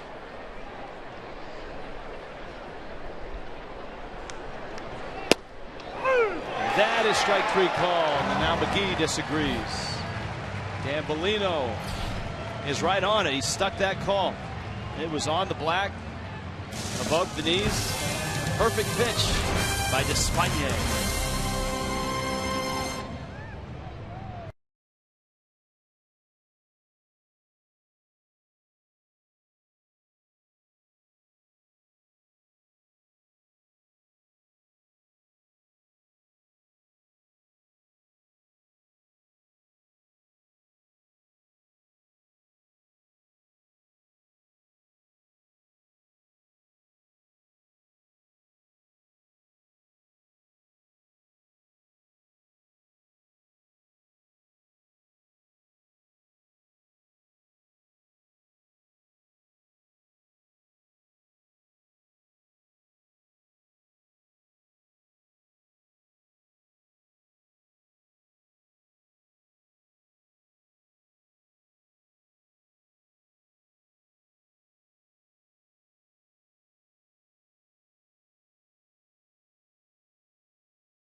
This year marks the 25th anniversary of the signing of the Americans with Disabilities Act. And Major League Baseball has gone out of their way. All these new ballparks have sections, ramps, and lots of help advancing equal access. 25 years. The ADA. Some of the best seats in the house.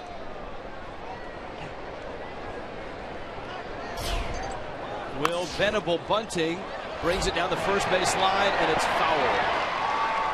Four things converge there. Venable, the baseball, Justin Bour, and Matt Latos. Three of the four were rather big.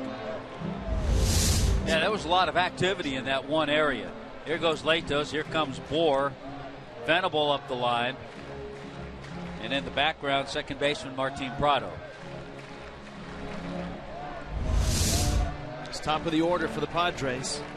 Solarte and Kemp to follow. Venable an 0 for 2. Padres would love to get a nice second half out of Venable. It was kind of the odd man out. Little flip, and it's going to fall for a hit. Venable around first. Dietrich has it. Venable's got himself a double. See the reaction of Latos. It's the first hit since the second inning. Fish Family, the exclusive loyalty program of Marlin fans. Go to marlins.com/Fish Family. Your bonus code today is Yelich. Yeah, the reaction by Latos because he knows he made a good pitch. That ball wasn't hit all that well by Venable. Here is Solarte. His bunt is a good one. Latos has it. Nice play by Bour to pick it. And Miami gets that out. And here comes Kemp. The Padres in this series have done a pretty good job doing the little things. And a nice job by Latos, who's had a couple of sack bunts in this one. Kind of holds up his hand. He lets third baseman Casey McGee know that he's going to take that play, and then gets the out at first base.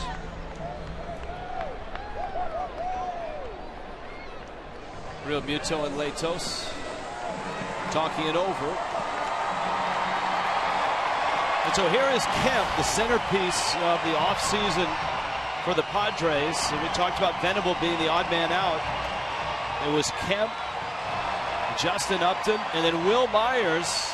And a star-studded outfield. Myers hurt right now. Venable getting the time at center field. Infield in. Kemp is 0 for 2. Good matchup here, Latos and Kemp. I would expect, Tommy, if you are a scout here and you're watching Matt Latos, this is a situation that really gets your blood going, because this is what you're looking for in August and September. A starter that's going to pitch in meaningful games, tight games, spots like this. Yeah, you're looking for his stuff. You're looking for what he's done on the field. And as we mentioned, the 2 sack bunts, a nice play there to get the out at first. His stuff has been good.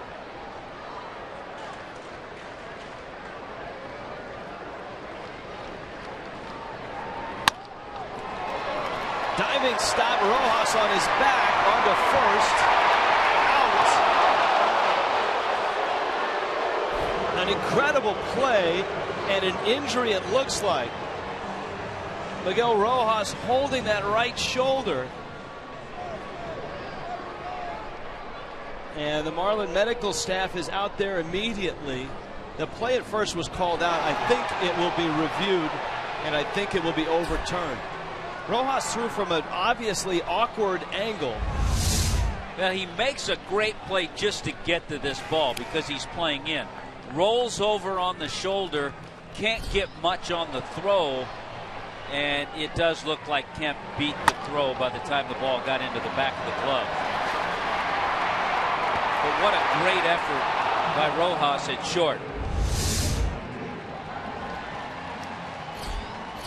It's the second time in this series we've seen Kemp on a ball like that not run hard out of the box. Here's Rojas. Part of it in Kemp's case, there he is rolling over.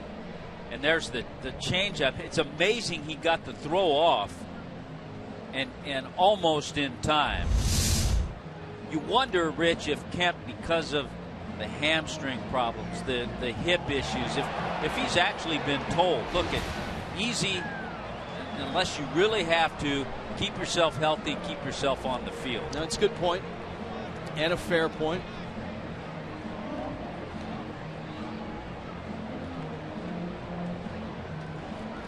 Another look, back of glove. Oof, boy, that's close. He's out. Ah, what a great play. It even becomes greater now that the punctuation has been put on it after the replay. So the run scores. Kemp is out. And Rojas with a spectacular play, but a sore right shoulder. Call is confirmed. So the replay officials, the umpires in New York, saw that the ball was in the back of the glove before Kemp's foot hit the bag. And Rojas still holding that right shoulder.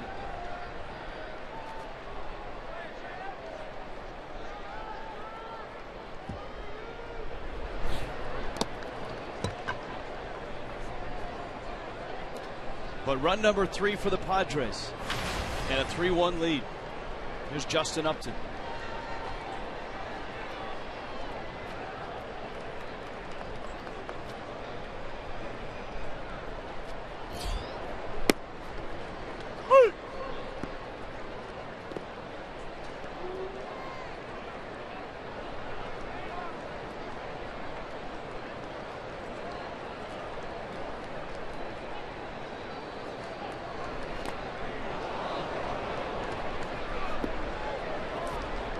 Oftentimes in a replay sequence, from a viewer's standpoint, from a broadcaster standpoint, even sometimes from the replay room in each clubhouse standpoint, you don't always get all of the views that you want.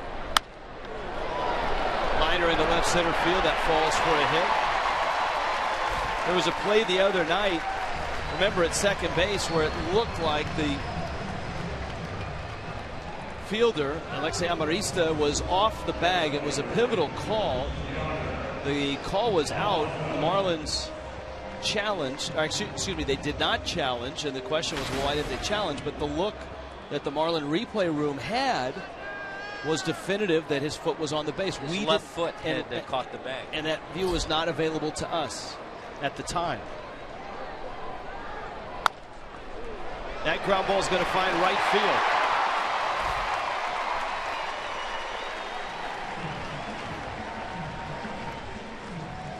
And so Upton and Alonso with back-to-back hits. Well, just another 2-hit game for Yonder Alonso against the Marlins. 22 games now he's played against the Fish. He's near 370 in his career. You were talking, Rich, about all the scouts here. I had a great conversation with Mike Berger, Marlins Vice President, Assistant General Manager. We got talking about scouts and how they keep their notes and everything, and everybody does it a different way. It's kind of like how we all keep score. Everybody seems to do it in a way that they can best get to the information. It was really an interesting conversation. To right, that's well hit. Ichiro there, and he makes the catch. Padres get an extra run. Great play by Miguel Rojas, and it's 3-1 San Diego.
That replay at first. Now, when we first looked at it, Hut, it looked like he was actually safe. This is the definitive look, according to Major League Baseball, according to the umpires in New York. Back of the glove before the foot. Yeah, there it is. Boy, and a great job by Justin Ward to reach out to make that play happen. There it is. So, and that was confirmed by the umpires. It goes as an RBI for Kemp. Brandon Maurer takes over for Odrisamer Despagne. Derek Dietrich, JT Realmuto, Miguel Rojas.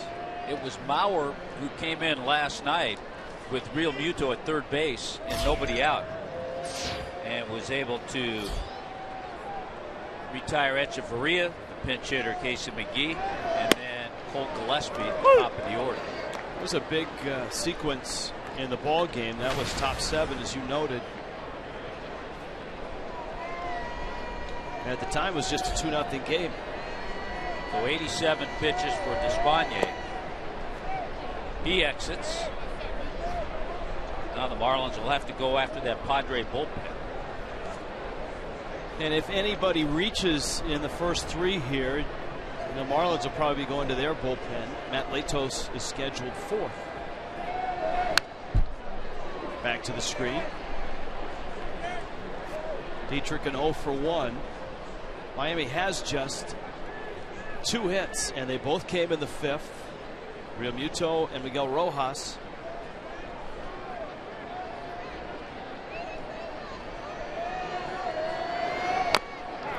A sacrifice fly by Ichiro scored the only run for Miami. Maurer became Padre in a deal the Padres made with the Mariners for Seth Smith. If this is Matt Latos' last start, and you were a scout writing down notes unique to anybody else's, What would you write down? What would you take from this start? Well, first of all, I'd go back to, and you add this one to his last 3 starts, and I'd say he's been solid over his last 3 starts, and that's what you're looking for, somebody who's on a nice roll. You would make comparisons as to the way he pitched when he was with Cincinnati, a little bit with San Diego. His velocity's fine. His velocity's there. He's got his legs under him now. He's healthy. Sharp curveball. So my notes would be good. Legible? So if the general manager called me, well, they'd be legible to me. Dietrich goes down, but look at where the pitch was. Pitch number 4 was out. Legends of Wrestling Night coming up by Modelo Especial on Friday the 31st. Marlins Padres meet Mick Foley, Kevin Nash, Nasty Boys, and more. Wrestling Night package, $25. Post-game fireworks presented by Sagicor Life Insurance.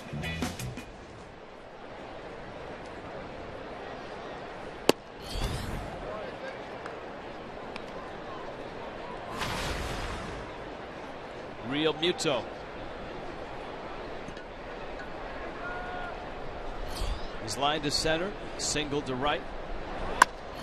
Real Muto to left. That's well hit. Back goes Upton, and it's gone. JT Real Muto continues to swing it for the Fish. His 6th home run. His 2nd hit of the day. And now it's a 1-run game. It's 3-2. Well, we've talked about it. You go back to his last 35 starts now, near 320 with the batting average. JT with an 8-game hitting streak. He's been doing it in front of some family members of father's side of his family, a lot from this area. So he's had a lot of people to enjoy talking to, and they've enjoyed watching him play.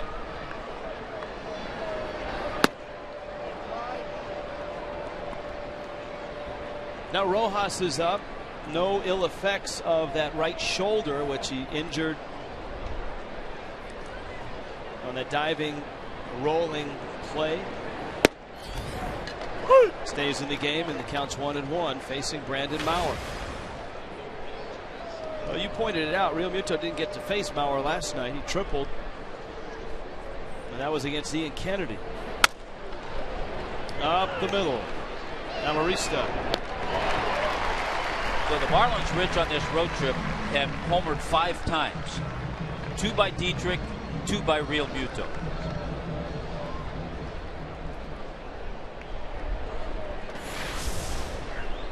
Toyota Trend, home runs allowed in relief. Most of the National League. Atlanta and the Rockies, but the Padres are there at 30.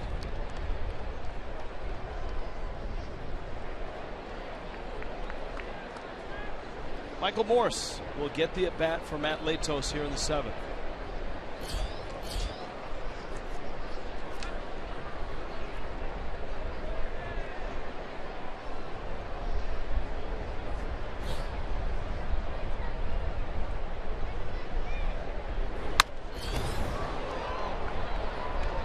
Down the right field line, and foul. Morse a 1 for 3.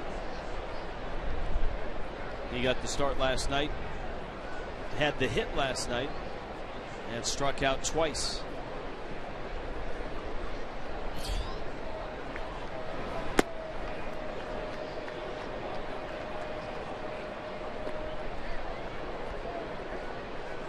Been a frustrating year for Michael Morse, but he has had success. Always good to come to a ballpark where you've had a little success. You saw those numbers here at Petco.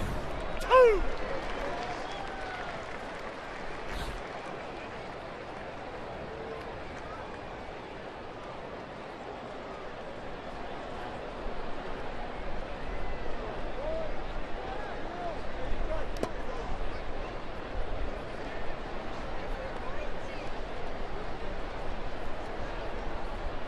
Two and two.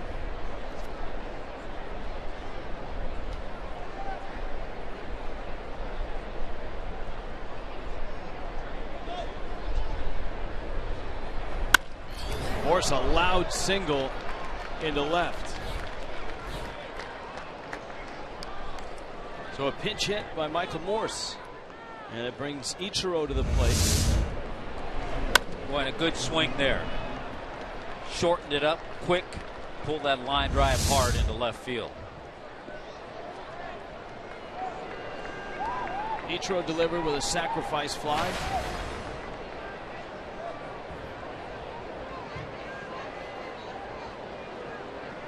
Sitting on 2,898 hits. That one knocked the bat right out of his hands.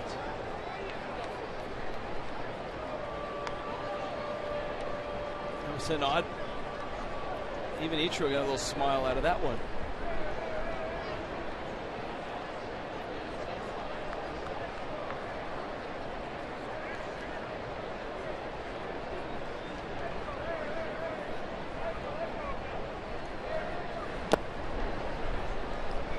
Saying, Rich, that when Cueto went down the bullpen last night, Lorenzen was down there also warming up. Lorenzen probably wishes he pitched last night. Michael Lorenzen, 2 1/3, 7 hits and 8 runs in Colorado. And that was one of the really impressive things about Cueto last night, is his performance came in Colorado. Yeah, at Coors Field. Ball and a strike. Morse the runner at first. JT Realmuto has gone deep.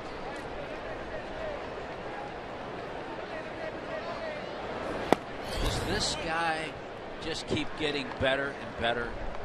Mike Trout, game's not even over. They're playing Texas, the Angels are. They're in the 7th inning. Trout's 3 for 3. He's already homered twice. He has 31. Got 5 RBIs today.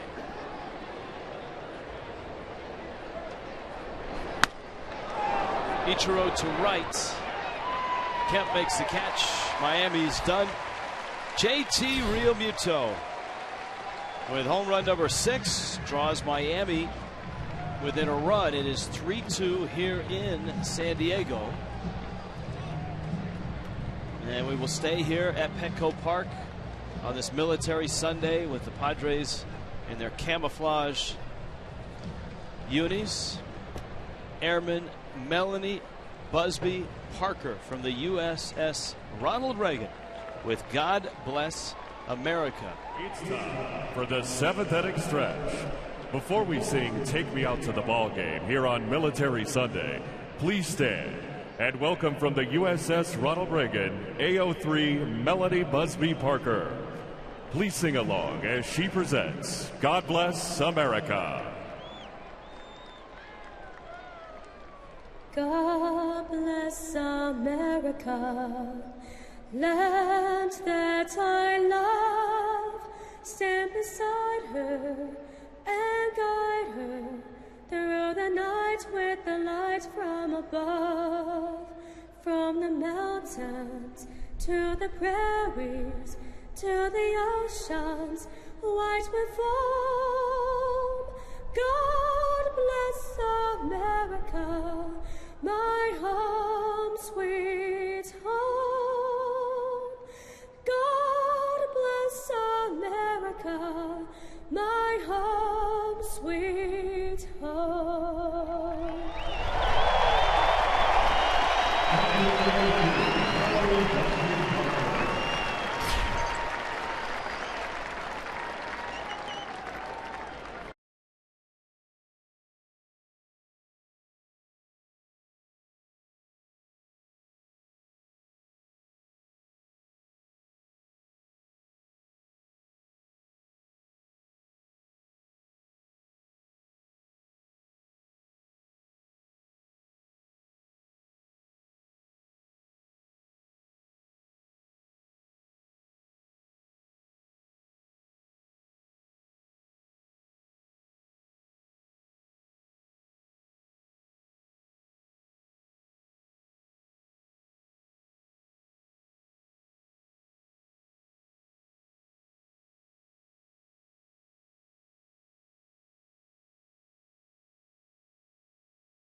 mismatched throw.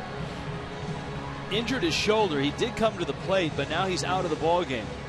Danny Echeverria is at shortstop. Brian Morris out of the bullpen. So Morris, the first out of the pen. 6 innings for Matt Latos. Well, you look at that last inning when the Padres got a run. They really didn't put together solid base hits. Good pitches by Latos. Good pick there. Casey McGee diving to his left. Nice play. Jed Jerko is out number 1. Saw the reaction of Brian Morris. Pitchers enjoy those defensive plays.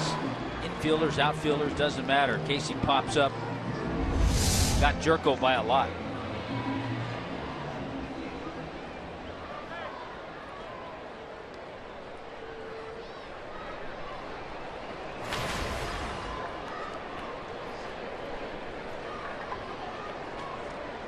Alexi Amarista. And he takes a strike.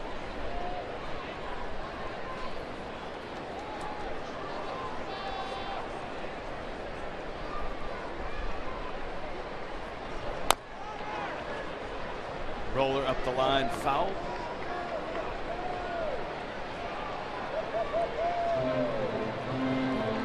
Padres a 3-2 lead.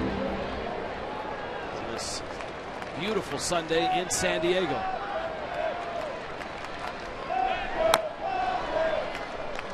You know what? Not quite the numbers that Brian Morris had last year.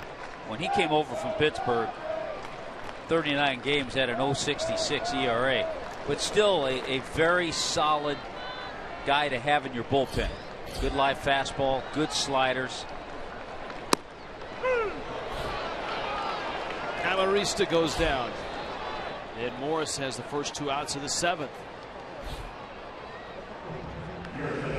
They had a look at a couple sliders, and then all of a sudden Morris with the fastball comes back, catches the plate, and picks up the strikeout.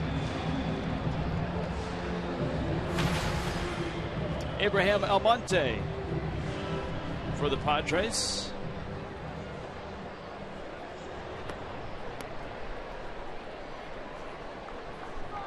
Almonte pinch hitting in the pitcher's spot. So the Marlins will see another fresh arm in the 8th. Mauer going the 7th. And you wonder if it stays this way, if they'll go 3 days in a row with Craig Kimbrell. I would guess yes.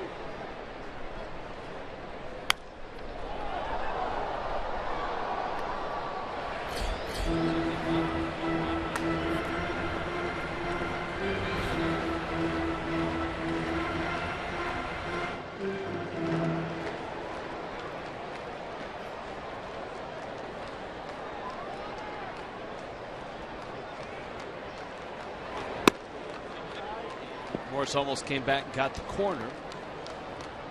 So Latos 5 strikeouts and no walks. He continues a run of nice starts since coming off the disabled list. And an ERA of under 3. Down goes Almonte. Brian Morris makes quick work of San Diego in the 7th. Nice inning. To the 8th, 3-2 Padres.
High-def highlights. Well, in the second inning, Justin Upton got it going. 16th home run of the year for Jay Up.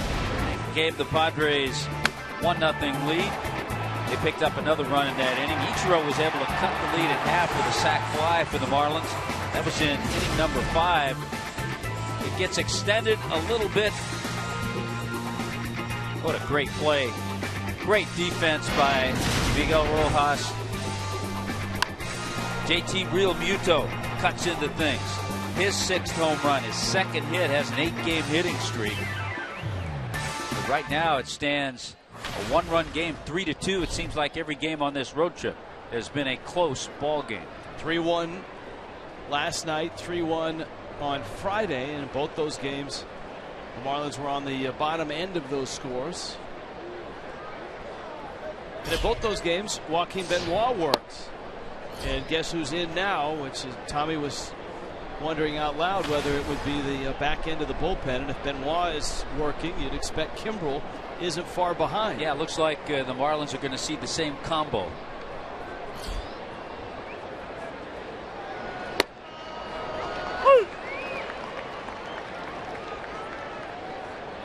Had a couple of days there. Tuesday, Wednesday, Thursday, leading up to his appearances here in this series. And it was similar for Kimbrel. He hadn't had a lot of work leading into this series.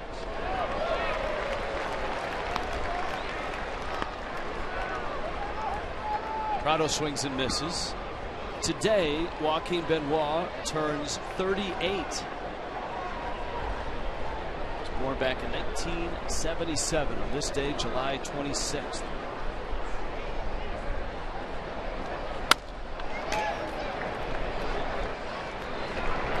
Jerko gets the out. Prado an 0 for 4. Cold hard facts, as always, brought to you by Clean, Crisp, Coors Light. Echo Park, all time. Marlins are 18-21 here. This place opened in 2004. Interesting, they've actually out-homered the Padres in their matchups here. Of course, before that, it was the Murph, Jack Murphy Stadium. Yeah, the Murph is still home of the Chargers, though, yeah, right? But not for long. They're either going to be playing in Los Angeles, it sounds like, or they're going to get a new home here. The first scenario, in talking to the locals this weekend, seems the most likely.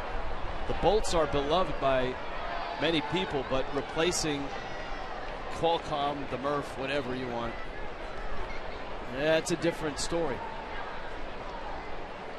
I hope it's not true. I hope they stay. I mean, when you were growing up, you were watching John Hadle, Lance Allworth. Oh, Lance Allworth, he could fly. He ran some great routes. He was fun to watch. Back in the AFL Of course, days. then again, I watched Roman Gabriel, too. That's true. And Jack Snow, JT's dad.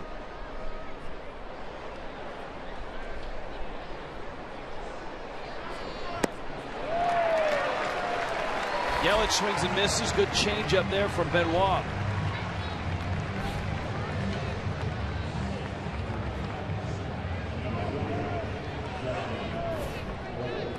As promised earlier in the game, we wanted a FL Data Strong fan with a hashtag.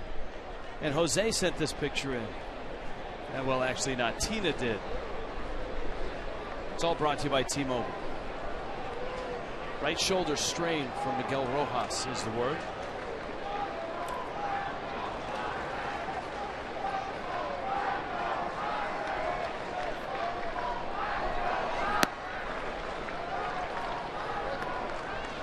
Yeah, the Murph, this is a pitcher's park. The Murph was a pitcher's park as well. That was a big ballpark, especially when they opened it. They did move the fences in. And they lowered that. They had that big wall in right field. And later on, they lowered that a little bit.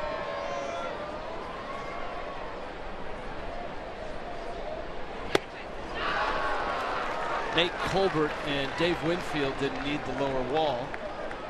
No, They had some big right-handed hitters. Throw in Ollie Brown, also in the early years.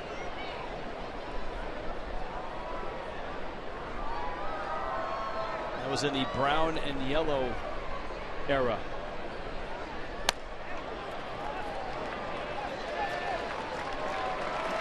Joaquin Benoit goes 1-2-3 through the fish in the 8th. There's your throwback jerseys.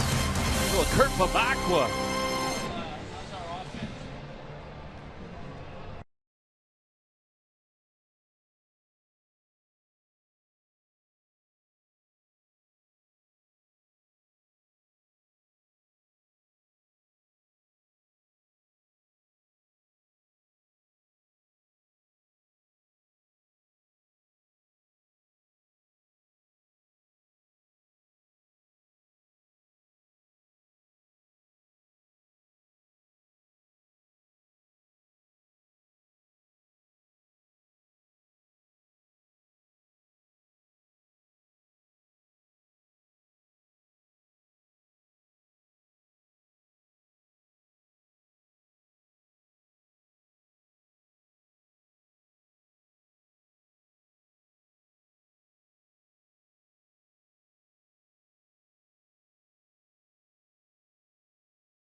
Here at Petco Park. On Friday nights, it's $5 craft beer nights. On the main concourse, you have 8 different craft beer sections that sit side by side. You can also stop here at the Stone Brewing Company and check out their options. And hey, if you have a chance to come up here, be sure to check out the views of San Diego as well. You've got the Coronado Bridge, you've got the sailboats and the ships in the bay. We always talk about the beautiful weather here in San Diego, but how about the beautiful views from Petco Park?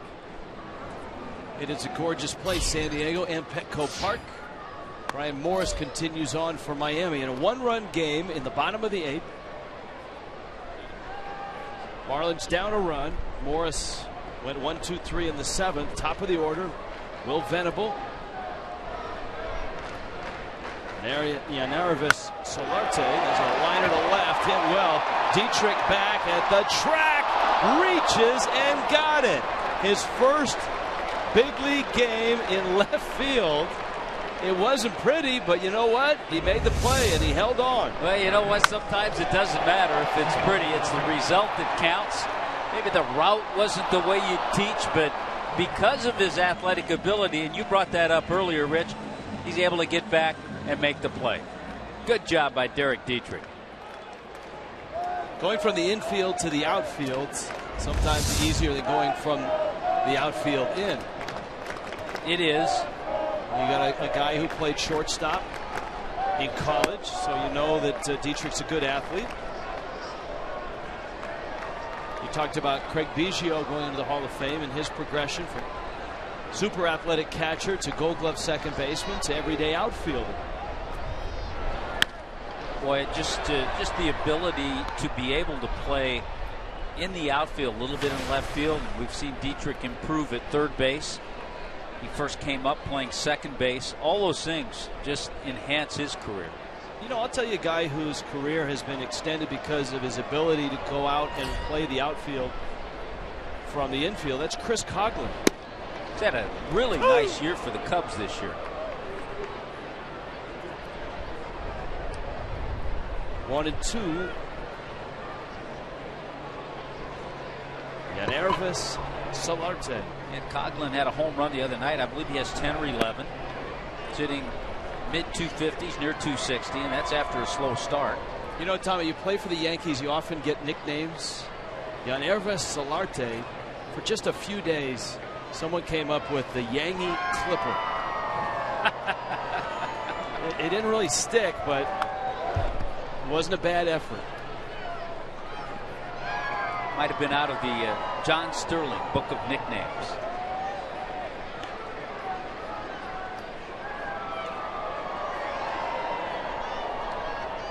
The Chase Headley trade brought him to San Diego.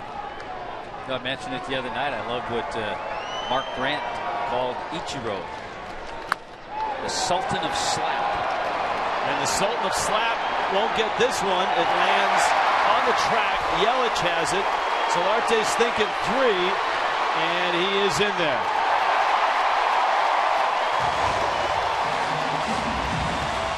Guy waited a long time in the minor leagues before he had a chance to play in the big leagues. Well, and you're right. This was no slap. A slider that backed up out over the plate. And Solarte found that gap. He was thinking triple all the way. He has good speed. Once he knew that ball was going to roll to the wall, right there, he knows he's going for 3. Does he pick up Glenn Hoffman, third base coach? Maybe not. He didn't need to.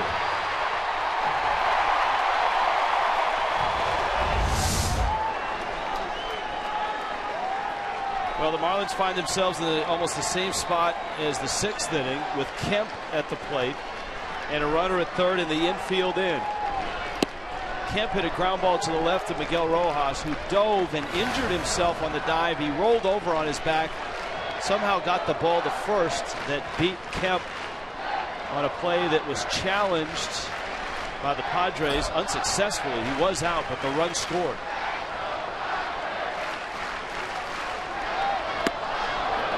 And 33,000 plus are here right now, trying to get an insurance run for San Diego. A couple of nice crowds, over 37 last night, 33 plus here today. A lot of choices in the daytime here in San Diego too. The weather has been unseasonably hot in San Diego, which means a lot of people will head to the beach. Maybe spend some time at the San Diego Zoo. Yeah, yesterday, the freeways out to the beach were absolutely packed. They're not used to mid-80s, which to them is a heat wave. And a good live fastball there from Brian Morris. Strikes out Matt Kemp. And of course, on a Sunday, the cotton candy is always outstanding. Very fresh, very good on a Sunday, I think, in particular. Craig Kimbrell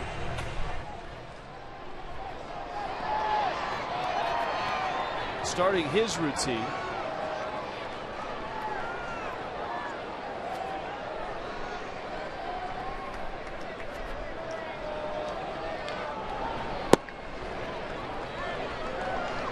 Kimbrell had been up. He's just getting up again as there's 2 outs in the inning. Justin Upton's homered, struck out, single. McGee, Dietrich, Real Muto.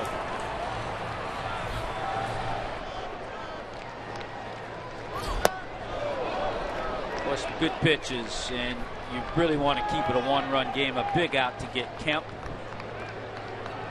Brian Morris with 3 strikeouts so far in his 1 2/3 inning.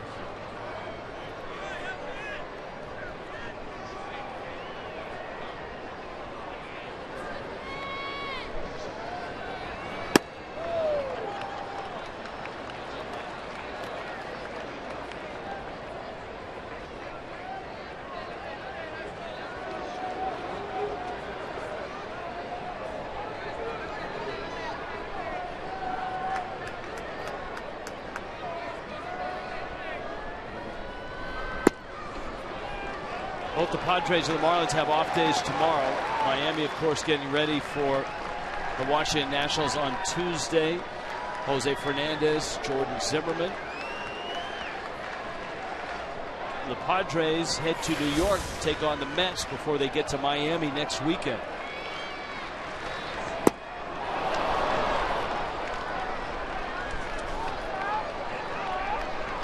Count full, 3-2. Yeah, the Padres will see Syndergaard, Cologne, and Nice in that series at Citi Field. Of course, the Mets will follow the Padres into Miami. So a week from Tuesday, it's Mets and Marlins. Boris loses Upton. And here comes Alonso.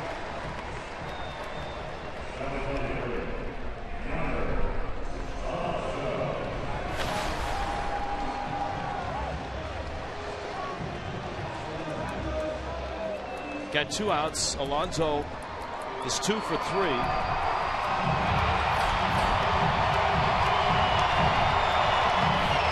Brad Hand in the pen.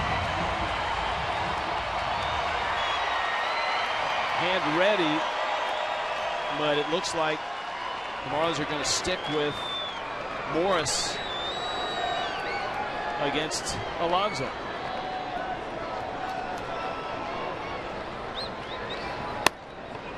Mike Dunn's pitched 2 of the 3 games in this series.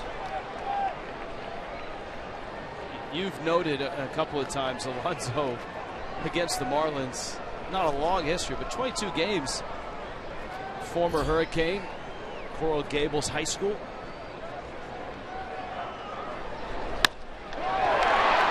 McGee, nice stop, gets the out, and Morris escapes without any damage. Miami is down a run. Craig Kimbrell comes on. Here comes the ninth.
Tuesday night, the Marlins and the Nationals. Jose Fernandez, Jordan Zimmerman.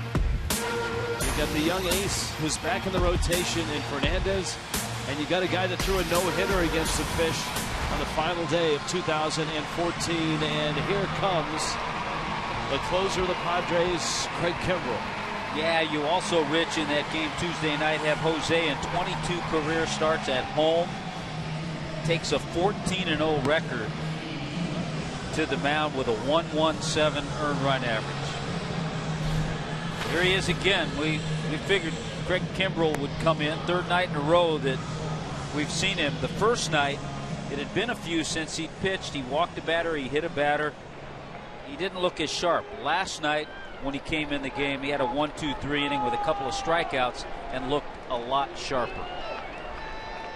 He has converted 19 in a row since blowing one on May 13th. It's the longest active streak, excuse me, the 5th longest active streak in baseball. Third longest in the National League. Mark Melanson, who got a save today, is at 30. Kimbrel misses to McGee. Kimbrel looked like the same old Kimbrel last night. 2 strikeouts, a 1-2-3 inning. Not so much on Friday night. He hit a batter, he walked a batter, and he needed a great play by Jed Jerko to get out of that 9th inning. And starts off here falling behind Casey McGee. But since the start of the 2011 series, that was his first full season, no one has come close to him in number of saves. 59 more than the next highest total, and that's Papelbon.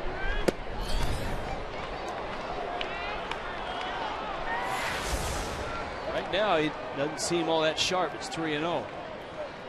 Checkers brings you Marlins Live. Matt Latos pitches well. Odrisamer Despaigne pitched better. 6 innings, a run, 2 hits for Despaigne. 6 innings, 6 hits, 3 runs for Latos. No walks and 5 strikeouts for Matt Latos. That pitch is a strike. McGee started towards first, and it was right at the knees and right on the corner.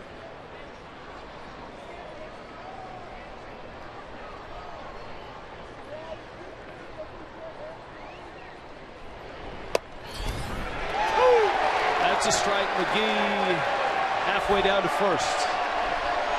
Well, he's seen 2 fastballs after the count went 3-0. One was 94, this one 96.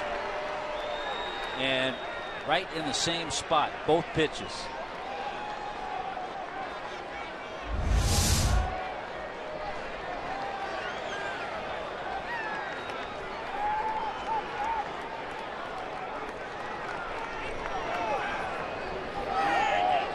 Two.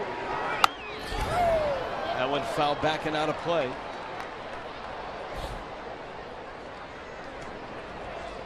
So here is Kimbrel trying to close out a game. His name has been mentioned as a possible trade target for a Padre team that suddenly is resurgent. They've won 7 of their last 10, and they're 3 outs away from making it 8 of 11. Was that song Should I Stay or Should I Go? And he's not the only one. Justin Upton, Andrew Kashner. Now those things are going through the mind of A.J. Preller, their young general manager.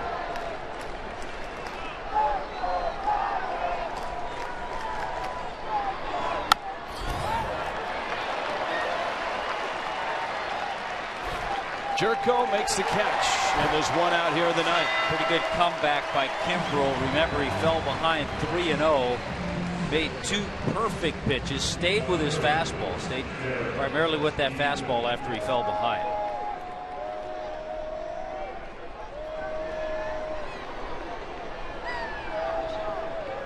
Derek Dietrich.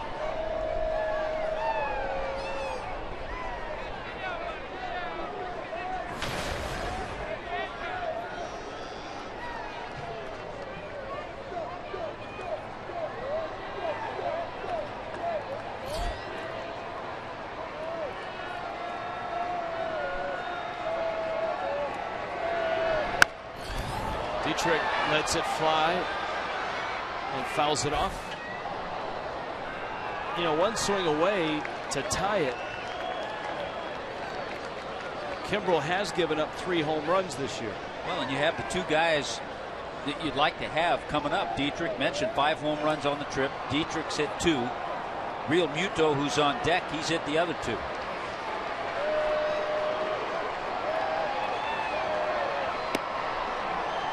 Kimbrel tries to catch the corner with a breaking ball.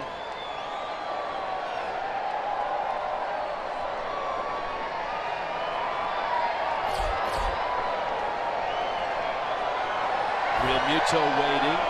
Marlins have already used Michael Morse as a pinch hitter. Remember, Danny Echeverria has come in for an injured Miguel Rojas. That That pitch is out. 2-1.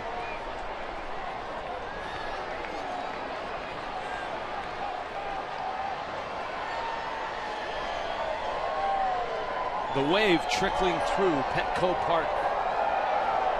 Kimbrel trying to nail it down for San Diego. Dietrich takes low and in. 3-1.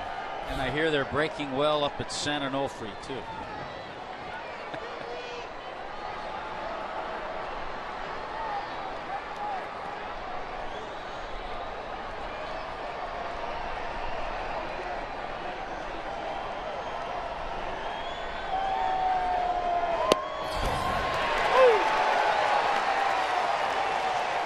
Count full.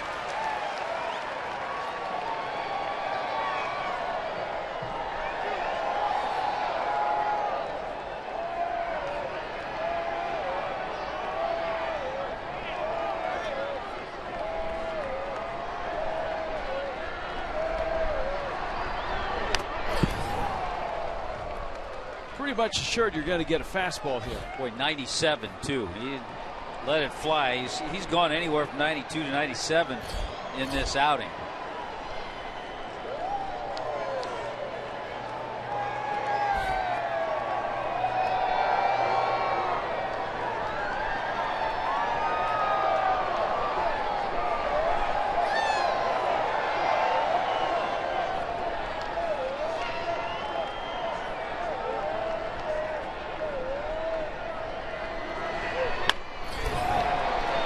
Shallow center. Venable dives and got it.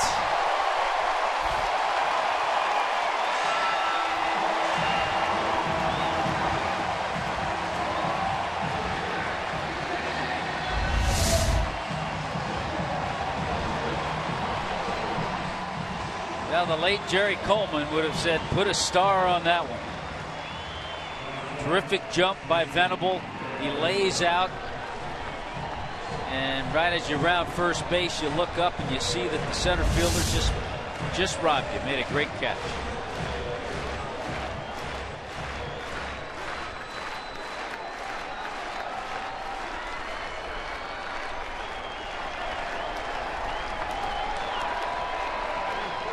Now Real Muto. Kimbrel. An out away. Breaking ball misses in. Last at bat, Real Muto off of Brandon Maurer. You always love the pitcher's reactions. You saw Maurer's reaction. He knew as soon as the ball left the bat where it was going.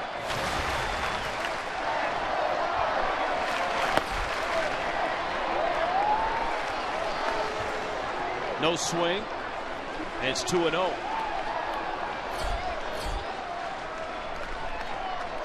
That's not the normal split you expect with Craig Kimbrel.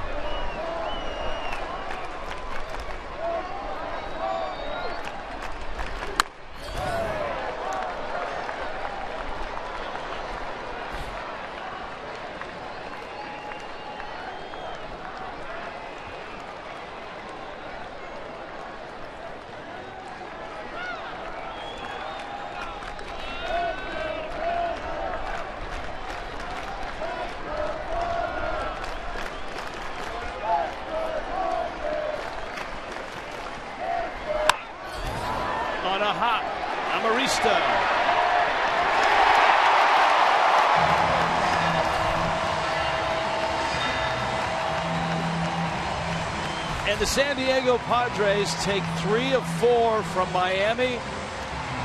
The Padres very quietly starting to put it together. They have won 8 of their last 11.